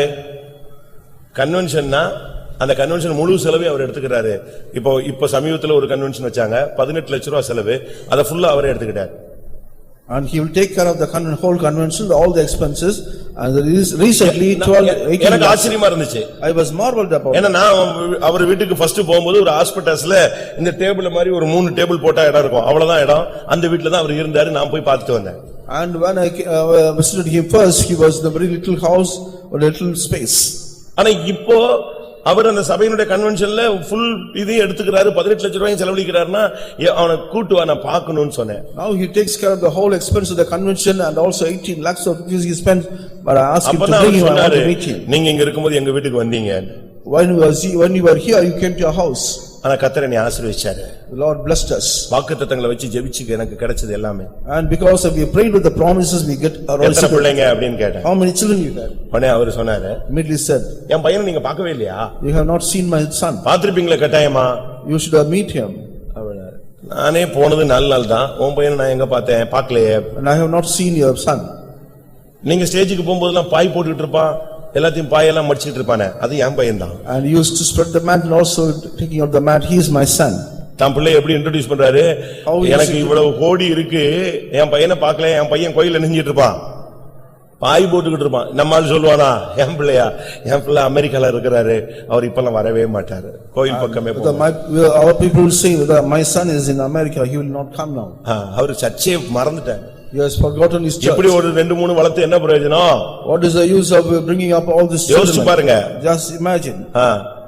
நான் உன்னுடைய வீட்டார் சபையில முதல் பலனா, whether your household are the first fruit in the இந்த church, சத்தியத்துல முதல் பலன்களா, whether they are the first fruits in the truth. நீங்க உங்களை நீங்களே क्वेश्चन பண்றதுக்கு தான் இந்த ஃபர்ஸ்ட் இயர் ஸ்டார்ட்லயே கர்த்தர் உன்கிட்ட பேசுறாரு.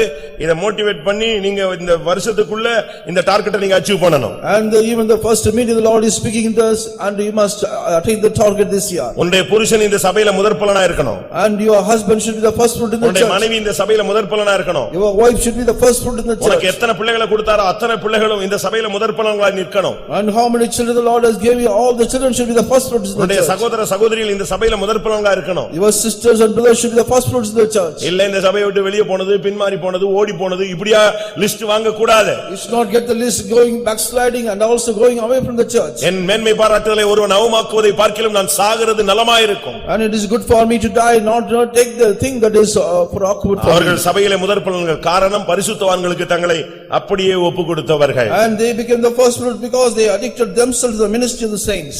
பரிசுத்தவான்களை நேசிக்கிற ஒரு பகுதி இருக்கு, பரிசுத்தவான்களை கொல்ற ஒரு பகுதி இருக்கு. And there is a one part to love the saints of God and also killing the saints on the side. ஒரு சிலர்லாம் பரிசுத்தவான்கள்னா அப்படியே உயிரை கொடுத்துறான். And once the people will spare the life. கலாத்தியர் சபையை பாருங்க. Like look at the Galatian church. அந்த சபையை பற்றி பவுல் பேசும் பொழுது, When Paul speaks about எனக்காக உங்களுடைய கண்களை பிடுங்கி கொடுக்க நீங்கள் எப்படி இருந்தீங்க? ஆயத்தமா இருந்தீங்க. They were ready to pluck the eyes and give to me. நம்முடைய ஊழியக்காரர் ஒரு இடத்துல ஆக்சிடென்ட் ஆயிட்டாரு. Once our worker met with an accident. காலு உடம்பெல்லாம் பிச்சி பீஸா போற மாதிரி condition. It's like all the hands and legs got into pieces. அந்த நேரத்துல அவரை வேற ஒரு சபக்காரங்க தான் தூக்கிட்டு வந்தாங்க. On that occasion, only the other church people, they brought him. அவங்க வீட்ல தானாவே ஒரு இண்டிபெண்டன்ட்டா ஊழியம் செய்வாங்க. They used to do the independent ministry. அவருக்கு நியூஸ் தெரிஞ்சது, அவருக்கு இவர் கொஞ்சம் பழக்கம். And they came to know about this, there was a little afraid about it. நம்முடைய ஊழியக்காரர் ஓரளவு அவருக்கு பழக்கம். And he was a little moved with our that. நம்முடைய சபை மெம்பர் கிடையாது. But he is not a member of a church. அந்த sister வந்து ஒரு college lecturer. And a sister is a lecturer in the college. நான் சொல்றேன் அந்த விசுவாசி, அந்த வேற சபை விசுவாசின்னு சொல்றேன், அவர் ஒரு பெரிய criminal lawyer. And that other side believer is a criminal lawyer. But இவர் ஆக்சிடென்ட் ஆன போது எந்த விசுவாசியும் அந்த இடத்துல இல்ல, இவருக்கு தான் அந்த சான்ஸ் கிடைச்சது. But no believer was nearby to that accident, but he got a chance. கார்ல தூக்கி வச்சு அந்த கால்ல இருந்து வந்த ரத்தத்தை எல்லாம் அப்படியே தன்னுடைய நெஞ்சில வச்சிட்டு அப்படியே ஹாஸ்பிடல்ல தூக்கிட்டு வர்றாரு. நான் நிக்கிறேன். And he took the body with his leg and all the, it was bleeding all in his body. And அபிஷேகத்துல இறங்கிக்கிட்டு ஆண்டவரே ஆண்டவரே உயிர் போயிடக்கூடாது உயிர் போயிடக்கூடாது அப்படியே கொண்டு வந்து ஹாஸ்பிடல்ல விட்டு நிக்கிறான். அவருக்கு உடம்புல ரத்தம் இருக்கோ இல்லையா, இவன் சட்டம் முழுசும் அப்படியே பிளட் நிக்கிறான், கர்த்தருக்காக நிக்கிறான். And he was filling in the spirit and anointing, the whole body was soaked with blood. இப்ப அவர் திரும்பி போணும்னா ஒரு 70 கிலோமீட்டர் வீட்டுக்கு போணும். You want to go back, he has to go for 70 miles. ரோட்ல இந்த சட்டை போட்டு நிக்க முடியாது, போக முடியாது. He cannot go with his shirt. எப்படி போக முடியும் இவ்வளவு பிளட்டோட? And with so much of blood, how can he return? அதை கிழிச்சு துருத்திக்கு போட்டு பக்கத்துல மூர் மார்க்கெட்ல ஒரு 40 ரூபாய்க்கு ஒரு சட்டையை வாங்கி போட்டுட்டு எப்படியாவது இந்த ஊழியக்காரர் பொழைச்சிரணுங்க, அதாங்க எனக்கு ஆசை. இதுதாங்க அப்படிங்கிற. And immediately he bought another shirt and put it, and somehow he wants that the minister கர்த்தருடைய should say, நாமத்தின் நிமித்தம் அவங்க எப்படி நிக்கறாங்க நீங்க பாருங்க. and see how for the name of the Lord they live, சும்மா இல்ல. not ordinary. விசுவாசம் சபையில் முதற் பலன்கள்னா பரிசுத்தவான்களுக்காக தங்களை அப்படியே ஒப்பு கொடுக்கிறவர்கள். And being the first fruits means they are addicted themselves to the saints. ஏனென்றால் அவனுடைய பெயர் ஸ்தேவான். Because his name is Stephen. ஸ்தேவான்னா கிரீடம்னு அர்த்தம். Stephen means crown. ஒரு விசுவாசி சபைக்கு கிரீடமா இருக்கணும். Yeah, a believer should be a crown to the church. கிரீடம் தான் சபைக்கு தேவை. We need only crowns for the church. சபைக்கு கிரீடங்கள் சபை விசுவாசிகள் தான். And the crowns of the church is only Pavul believers. சொல்றார் நீங்களே எங்களுக்கு கிரீடங்கள். And so Paul says, ye are the crowns for me. நீங்க சபையில ஒரு கிரீடமா இருக்கணும். ஒரு முள்முடியா இருக்க கூடாது. You should பொன்முடியாக இருக்கணும். And you should be a crown, not a crown of thorns. அப்படிதானே? நீ இயேசுவின் தலையில் வைக்கிற முள்முடியாக இருக்க கூடாது. நீ இயேசுவின் தலையில் வைக்கிற பொன்முடியாக இருக்கணும். And you should be the golden crown that is முள்முடியா இருக்க you கூடாது. should not be the thorn of crowns. நீங்க எப்படி இருக்கீங்க? How we are now. சபையில் முதற் பலன்களை கர்த்தர் சேர்க்க வருகிறார். Lord is coming in order to gather the first fruits of the church. அதனால இதுதான் தேவனுடைய சத்தியம். This is the truth of God. உங்கள் வீட்டார் அனைவரும் நீங்கள் கர்த்தருடைய சபையிலே முதற் பலன்களாய் மாறுங்கள். And along with the household you should be the first fruits in the church. இன்னைக்கு எத்தனை பேர் சபையில் முதற் பலன்கள்? How many of us are first fruits in நீங்க the church? மட்டுமல்ல பிரியமான உங்கள் வீட்டார் அனைவரும் Not only கர்த்தருக்காக you. நீங்கள் முதற் பலன்களாய் மாற வேண்டும். Not only you, the whole household should become the first fruits of the church. இரண்டாம் தீமோத்தேயு 2 Timothy முதலாம் அதிகாரம் chapter 1 16ஆம் வசனம். verse 14 16 verse 16. ஒநேசிப்போருவின் வீட்டாருக்கு கர்த்தருக்கு இரக்கம் கட்டளையிடுவாராக. The Lord give mercy unto the house of Onesiphorus. ஒநேசிப்போருடைய வீட்டார் அனைவருக்கும் கர்த்தர் இரக்கம் கட்டளையிடுவாராக. The Lord give mercy to the house of Onesiphorus. நம்முடைய வீட்டார் அனைவருக்கும் கர்த்தரிடத்தில் இரக்கம் கிடைக்கணும். The Lord wish mercy for all the household. நம்முடைய வீட்டாருக்கு தேவனுடைய இடத்துல இரக்கம் கிடைக்கலன்னா என்ன ஆகும்? If the mercy of the Lord is not shown to the household, what will happen? நம்ம நியாய தீர்ப்பு கிடைக்கிறதுக்காக இந்த சபைக்கு வந்தவர்கள இரக்கம் கிடைக்கிறதுக்காக வந்தவர்கள். We have not come to the church for the judgment. நியாய தீர்ப்பில் இரக்கம் முந்திக் கொள்ளும். And the mercy will even predestinate for the judgment. கர்த்தருடைய பரிசுத்த நாமத்துக்கு மகிமை உண்டாவதாக. Glory be to the name of the Lord. ஆண்டவரே என் வீட்டாருக்கு உம்முடைய கண்களில் இரக்கம் கிடைக்கட்டும். Lord, let me get the mercy of the household. குறைகள் இருக்கலாம். There may be shortcomings. பலவீனங்கள் இருக்கலாம். There may be infirmities. புத்தியீனங்கள் இருக்கலாம். There may be foolishness. மதியீனங்கள் இருக்கலாம். There may be foolishness. கர்த்தருக்கு பிரியமில்லாத தன்மைகள் இருக்கலாம். There may be natures that are not pleasing மிஞ்சி unto போகிற the Lord. காரியங்கள் இருக்கலாம். There may be things that are not pleasing unto the Lord. தேவனுக்கு விரோதமான செய்கைகள் இருக்கலாம். It may be the contrary to the works of the Lord. Bible சொல்கிறது ஒநேசிப்போரின் வீட்டாருக்கு கர்த்தர் இரக்கம் கட்டளையிடுவாராக. And the word of God says the Lord give mercy to the house of Onesiphorus. பிரியமானவரே உங்களுடைய குடும்பத்துக்காக நீங்கள் மன்றாட வேண்டிய ஒரு நேரம் வந்து விட்டது. Time has come so that you may plead unto the Lord for the house. தேவனுடைய இரக்கம் நம்முடைய வீட்டாருக்கு வேண்டும். And we need the mercy of the Lord in the household. நீங்க வேணா பாருங்க பழைய ஏற்பாட்டுல கண்ணுக்கு கண்ணு. And in the Old Testament a stone for stone. அதான் judgement. That is a judgment. புதிய ஏற்பாட்டின் துவக்கம் என்ன? What is the New Testament beginning? ஒரு பொய் சொன்னதுக்கு புருஷன் செத்துட்டான். அடுத்த பொய் சொன்னதுக்கு மனைவி செத்துட்டா. And for the one lie the husband died, for the other lie the wife also ஆனா died. இன்னைக்கு நம்ம எல்லாம் இருக்கிறோம். We are also still alive. அதற்கு பெரிய அடையாளம் என்னன்னா தேவனுடைய இரக்கம். And the great sign for this is the mercy of God. நமக்கும் நம்முடைய வீட்டார் அனைவருக்கும் இரக்கம் கிடைக்கணும். And for we and also the household the mercy of God should be. நான் இப்பொழுது 7 காரியத்தை உங்களுக்கு முன்பாக வைத்திருக்கிறேன். I have kept 7 things before you. இந்த 7 காரியம் இருந்தா இன்னொரு காரியம் நடக்கும். And if you got 7 things other thing will take வீட்டார் place. அனைவரோடும் நீங்கள் விசுவாசம் உள்ளவர்களாய் மாறினால், And if you turn to all the people of household turn to the people of faith. வீட்டார் அனைவரும் தேவனுக்கு பயந்தவர்களாய் மாறினால், If all the people of household turn to be the house with the fear of வீட்டார் God. அனைவரும் நீங்கள் கர்த்தரை சேவித்தால், All the people serve the Lord. வீட்டார் அனைவரும் பிரதிஷ்டை உள்ளவர்களாய் பலி செலுத்துவர்களாய் மாறினால், And all the household turn to be the people making sacrifice of வீட்டார் vows. அனைவரும் தேவனால் ஆசீர்வதிக்கப்பட்டவர்களாய் மாறினால், All the people turn to be having the blessings of God. உங்கள் வீட்டில் அனைவரும் முதற்பலன்களாய் மாறினால், All the people turn to the first fruits of the உங்கள் church. வீட்டார் அனைவருக்கும் தேவனுடைய இரக்கம் கிடைக்குமானால், And if all of your household will get the mercy of the Lord. உங்கள் வீட்டார் அனைவருக்கும் பரலோகத்தில் பிரவேசிக்கும் ஸ்லாக்கியம் கிடைக்கும். And all the household will get the privilege to enter into the kingdom of God. ஆதியாகமம் Genesis 7ஆம் அதிகாரம் chapter 7 முதலாம் வசனம். verse 1. கர்த்தர் நோவாவை நோக்கி நீயும் உன் வீட்டார் அனைவரும் பேழைக்குள் பிரவேசியுங்கள். And the Lord said unto Noah, Come thou and all thy house into the ark. இந்த 7 ஆஸ்பெக்ட் இருந்தா இந்த 8வது காரியம் ஒரு நாள் வரும்.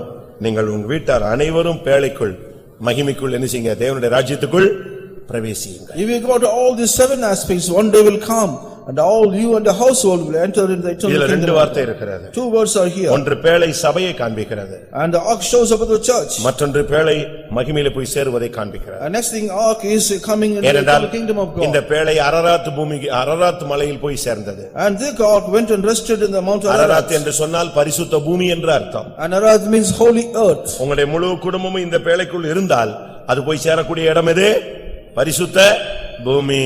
And with all the people in the household in the holy ark, the place where you go. இந்த 7 சப்ஜெக்ட்ல ஒரு சப்ஜெக்ட் ஃபெயில்னாலும் அட்டெம்ப்ட் தான், போய் சேர முடியாது. If you fail at least one subject, you cannot go and reach the place. ஏதாவது வச்சு manage பண்ணலாம்னு நினைக்காதீங்க. Do not think that you will manage something. இந்த 7 தேவன் எதிர்பார்க்கிற ஒரு தன்மை. Now all the 7 acts of the Lord expects இந்த of us. வருஷத்துல இந்த 7 தன்மையும் கர்த்தர் கிருபையாய் நமக்கு கட்டளையிட வேண்டும். And graciously the Lord should give all the 7 aspects இந்த of life. வருஷத்துல கர்த்தர் வருவாரானால் என் மகிமைக்குள் வா என்று முழு வீட்டாரையும் கர்த்தர் அழைக்க வேண்டும். If the Lord comes in this year, the Lord should call us, all the household should come. அப்படி வாஞ்சிக்கிற எல்லாரும் கண்களை மூடுங்க. All the people who desire to close your eyes. தேவன் உன்னோடு பேசி இருக்கிறார். The Lord has spoken with you. தேவனுடைய வார்த்தையை நான் உனக்கு சொல்லிவிட்டேன். I have told the words of the Lord. ஆனால் இந்த அனுபவங்கள் இனிமேல் நம்முடைய குடும்பங்களுக்குள்ளே உண்டாக வேண்டும். And all the experience should happen in our life and our family. எக்காளம் தொனிக்கும். When the Lord trumpets, நம்முடைய வீட்டார் அனைவரும் பேழைக்குள் பிரவேசிக்க வேண்டும். all of the household should enter into the ark. Ararat பூமி போய் சேர வேண்டும். Must go to the earth called Ararat. எல்லாரும் கண்களை மூடலாமா?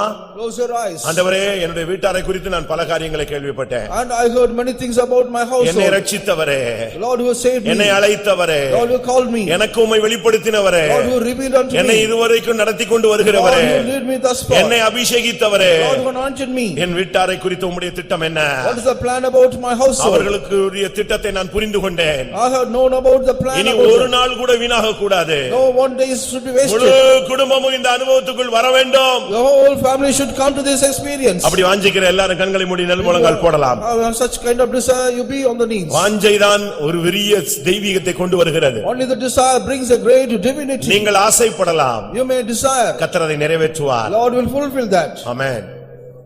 சேபா ராஜஸ்திரி ஆசைப்பட்டு கேட்டதையெல்லாம் சாலமோன் கொடுத்தான். And Queen Sheba, whatever she desired, Solomon gave everything to her. அவ கேட்டதெல்லாம் உலக பிரகாரமான வெகுமதிகள். Whatever she asked, only the gifts from the earth. ஆனால் இங்கே சொல்லப்பட்டது அனைத்தும் தெய்வீகமான காரியங்கள். Whatever it is mentioned here, only it's all divine. ஒரு 2 நிமிஷம் முழங்கால் போடலாமா? Be on the knees for 2 minutes. ஆண்டவருடைய வல்லமையை நீங்கள் அனுபவிக்க வேண்டிய நேரம். This is the time you have to experience the power of God. இது அப்படியே பசுமரத்துல ஆணி அடிச்ச மாதிரி உன் ஹார்ட்ல இந்த வசனங்கள் அப்படி உட்கார்ந்துறணும். Like it's piercing a nail in the palm tree, it must be on your heart. நீ விசுவாசி. You believe that. உன் வீட்டார் அனைவரும் ரட்சிக்கப்படுவீர்கள். Now all the household should be saved. இந்த வார்த்தை உண்மை உள்ளது. And this is the true அப்படியானால் word. என் வீட்டார் அனைவரையும் விசுவாசிகளாய் மாற்றும். And all the households turn as believers. கேளுங்க பார்க்கலாம், வாயை திறங்க. Open your mouth. ஆமென். கூப்பிடுங்க. பிள்ளைகளானால் நீங்கள் சுதந்திரவாளிகள். And if you are the children, you are the heads. கர்த்தர் உனக்கு நீ சுதந்திரத்தை கொடுப்பார். The Lord will give you a heritage to நீ you. கேட்கிறது வீடு வாசல் அல்ல. ஆண்டவரே, என் வீட்டார் அனைவரும் விசுவாசம் உள்ளவர்களாய் மாற வேண்டும். And all the household should become the people of faith. என் வீட்டார் அனைவரும் தேவனுக்கு பயந்தவர்களாய் வாழ வேண்டும். All the household should become as the people of fearing God. என் வீட்டார் அனைவரும் நானும் என் வீட்டார் அனைவரும் சாகும் வரை கர்த்தரை சேவிக்க வேண்டும். And I and my household should serve the Lord.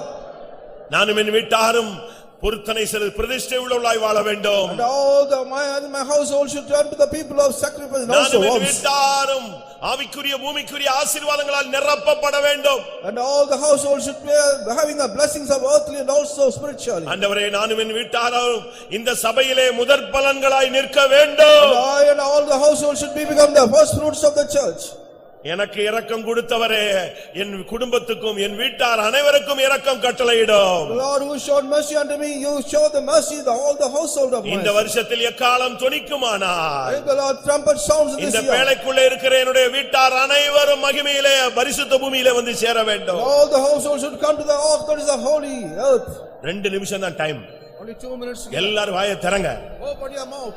வாயை திறங்க. Open your mouth. அபயமிடுங்கள். And open your mouth. கர்த்தாவே, என் வீட்டாரை சந்தியும். Lord, meet my people, Lord. பாவத்திலும் சாபத்திலும் கிடக்கிற என் வீட்டாரை சந்தியும். Meet the people who are in this earth and also the pleasures of this world. கூப்பிடுங்க, கூப்பிடுங்க, தேவனை நோக்கி கூப்பிடுங்க. You call unto God. சவுண்டே இல்லையா?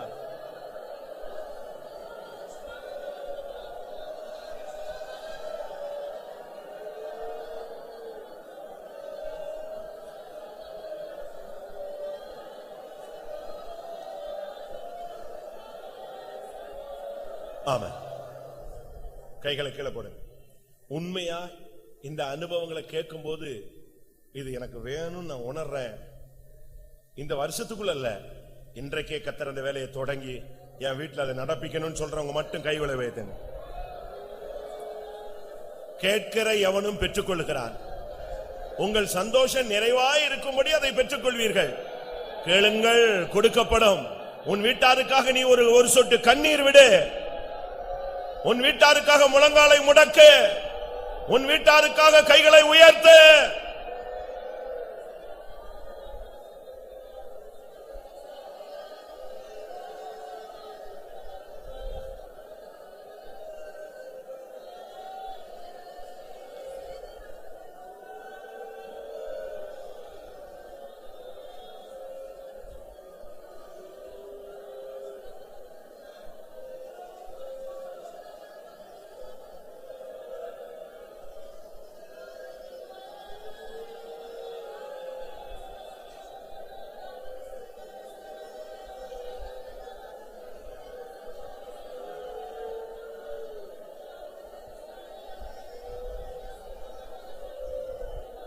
ஆமா, சில குடும்பங்கள் ரட்சிக்கப்பட்டிருப்பாங்க.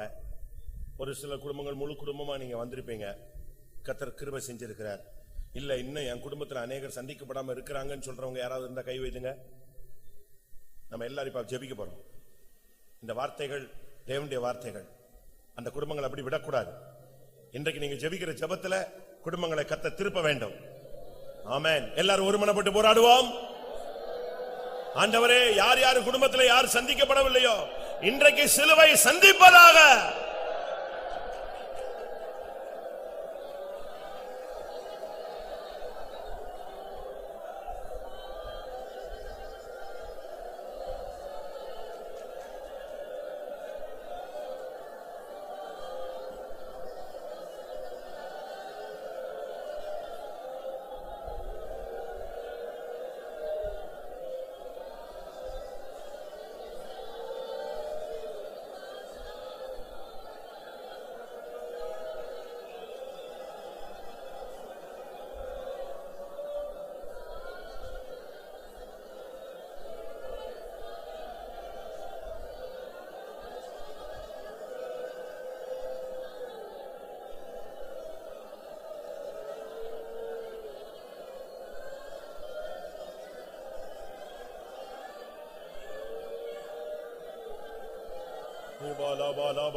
Hallelujah, hallelujah, hallelujah.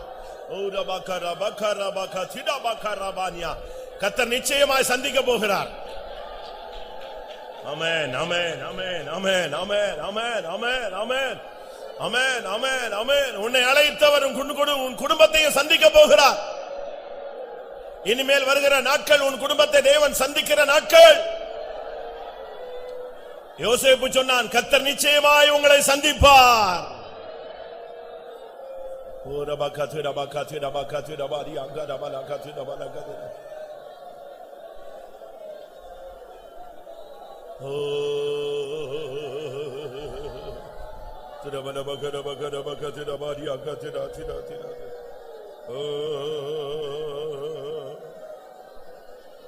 Hallelujah. Hallelujah. Hallelujah. Amen. Amen. Hallelujah. Hallelujah.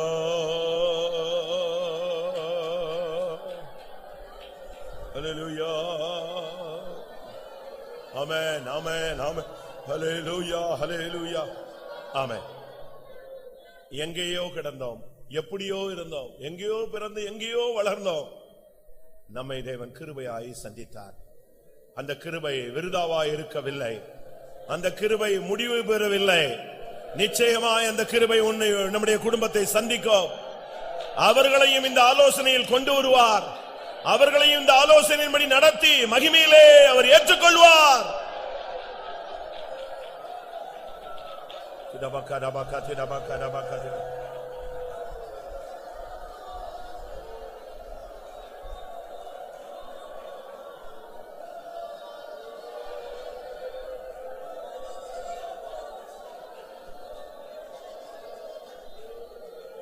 Hallelujah. Praise the Lord, praise the Lord, praise the Lord, praise the Lord. ஆண்டவருடைய வழிகள் ஆச்சரியமானது. மிருகம் போல இருந்தேன்னு ஒரு மனுஷன் சொன்னான், மூடனாய் இருந்தேன்னு ஒருத்தன் சொன்னான். ஆனால் கர்த்தர் அதே மனுஷன் அறிக்கை சொல்றான், தேவரீர் என்னை உம்முடைய ஆலோசனைப்படி நடத்தி முடிவில் என்னை மகிமையில் ஏற்றுக்கொள்வீர். எவ்வளவு அருமையான ஒரு வார்த்தை. இன்னைக்கு எந்த நிலவரத்தில் உன்னுடைய குடும்பத்தார் இருந்தாலும் நீ அதை பார்க்காத, ஆண்டவருடைய கிருபையை பார், சிலுவையிலிருந்து வழிகிற இரத்தத்தை பார். அந்த குடும்பத்தை மீட்க அவர் வழிந்ததான அவருடைய சரீரத்திலிருந்து வழிந்த இரத்தத்தை பார், அவருடைய காயங்களை பார், அவருடைய இரக்கங்களை பார், அவருடைய திட்டங்களை பார்.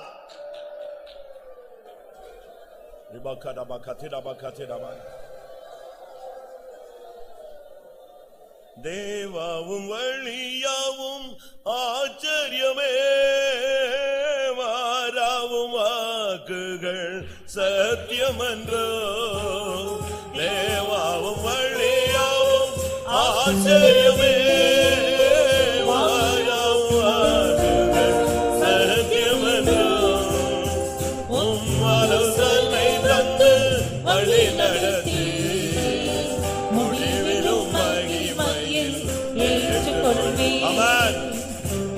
ஆலோசனை தந்து வழி நடத்தி முடிவிலும் மகிமையில் ஏற்றுக்கொள்வீர். தேவமும் வழியாவும் ஆச்சரியமே, மாறாவும் வாக்குகள் சத்தியமன்றோ. தேவமும் வழியாவும் ஆச்சரியமே, மாறாவும் வாக்குகள் சத்தியமன்றோ. ஆலோசனை தந்து வழி நடத்தி முடிவிலும் மகிமையில் ஏற்றுக்கொள்வீர். ஆலோசனை தந்து வழி நடத்தி முடிவிலும் மகிமையில் ஏற்றுக்கொள்வீர். ஆலோசனை தந்து வழி நடத்தி முடிவிலும் மகிமையில் ஏற்றுக்கொள்வீர். ஆலோசனை தந்து வழி நடத்தி முடிவிலும் மகிமையில் ஏற்றுக்கொள்வீர். வழி நடத்தி முடிவிலும் மகிமையில் ஏற்றுக்கொள்வீர். ஆலோசனை தந்து வழி நடத்தி முடிவிலும் ஆலோசனை தந்து வழி நடத்தி முடிவிலும் மகிமையில் ஏற்றுக்கொள்வீர். ஆலோசனை தந்து வழி நடத்தி முடிவிலும் மகிமையில் ஏற்றுக்கொள்வீர். ஆலோசனை தந்து வழி நடத்தி முடிவிலும் மகிமையில் ஏற்றுக்கொள்வீர். ஆலோசனை தந்து வழி நடத்தி முடிவிலும் மகிமையில் ஏற்றுக்கொள்வீர். ஆலோசனை தந்து வழி நடத்தி முடிவிலும் மகிமையில் ஏற்றுக்கொள்வீர்.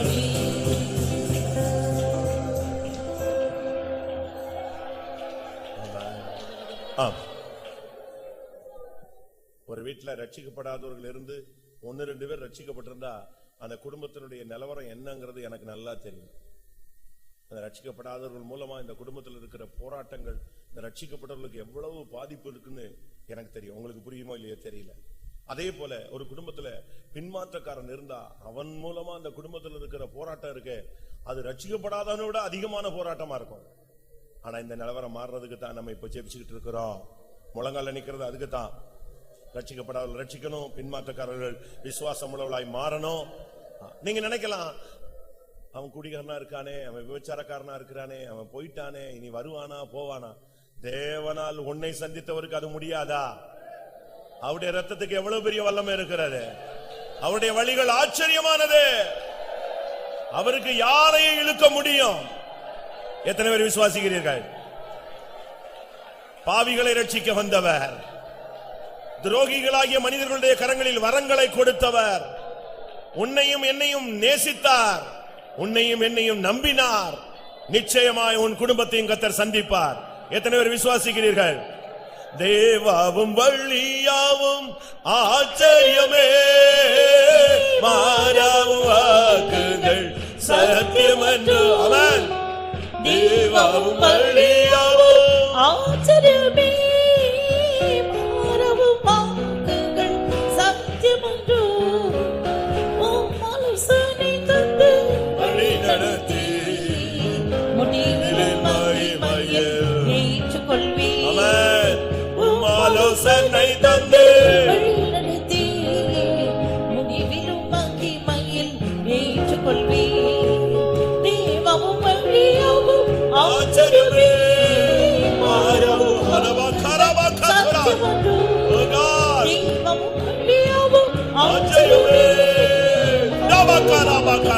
சத்தியமுண்டு உம் ஆலோசனை தந்து வழி நடத்தி முடிவில் மகிமையில் ஏற்றுக்கொள்வேன். உம் ஆலோசனை தந்து வழி நடத்தி மகிமையில் ஏற்றுக்கொள்வேன். உம் ஆலோசனை தந்து வழி நடத்தி முடிவில் மகிமையில் ஏற்றுக்கொள்வேன். உம் ஆலோசனை தந்து வழி நடத்தி முடிவில் மகிமையில் ஏற்றுக்கொள்வேன். உம் ஆலோசனை தந்து வழி நடத்தி முடிவில் மகிமையில் ஏற்றுக்கொள்வேன். உம் ஆலோசனை தந்து வழி நடத்தி முடிவில் மகிமையில் ஏற்றுக்கொள்வேன். உம் ஆலோசனை தந்து வழி நடத்தி முடிவில் மகிமையில் ஏற்றுக்கொள்வேன். Hallelujah. உம் ஆலோசனை தந்து வழி நடத்தி முடிவில் மகிமையில் ஏற்றுக்கொள்வேன். Amen. முடிவில் மகிமையில் ஏற்றுக்கொள்வேன். உம் ஆலோசனை தந்து வழி நடத்தி முடிவில் மகிமையில் ஏற்றுக்கொள்வேன். Praise the Lord. Praise the Lord. Amen.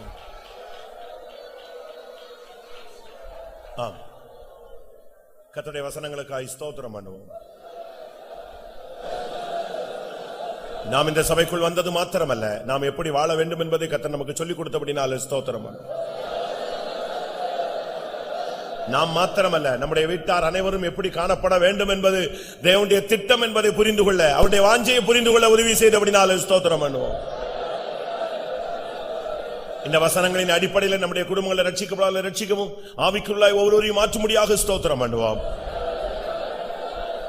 இந்த தெய்வீக அனுபவத்தில் வந்தவர்களை பேழைக்குள்ளே பிரவேசிக்க சொன்ன தேவன் நம்மை மகிமைக்குள்ளே அழைக்க வரப்போகிறார். அதற்காக ஸ்தோத்திரம் பண்ணுவோம். வசனங்களின்படி வாழ்ந்து இயேசு வரும்பொழுது அவரை சந்திக்க உதவி செய்ய முடியாது. ஸ்தோத்திரம் பண்ணுவோம். பிதா குமாரன் பரிசுத்த ஆவியானவருக்காய் ஸ்தோத்திரம் பண்ணுவோம். எல்லா மகிமையும் அவருக்கே செலுத்தி ஸ்தோத்திரம் பண்ணுவோம்.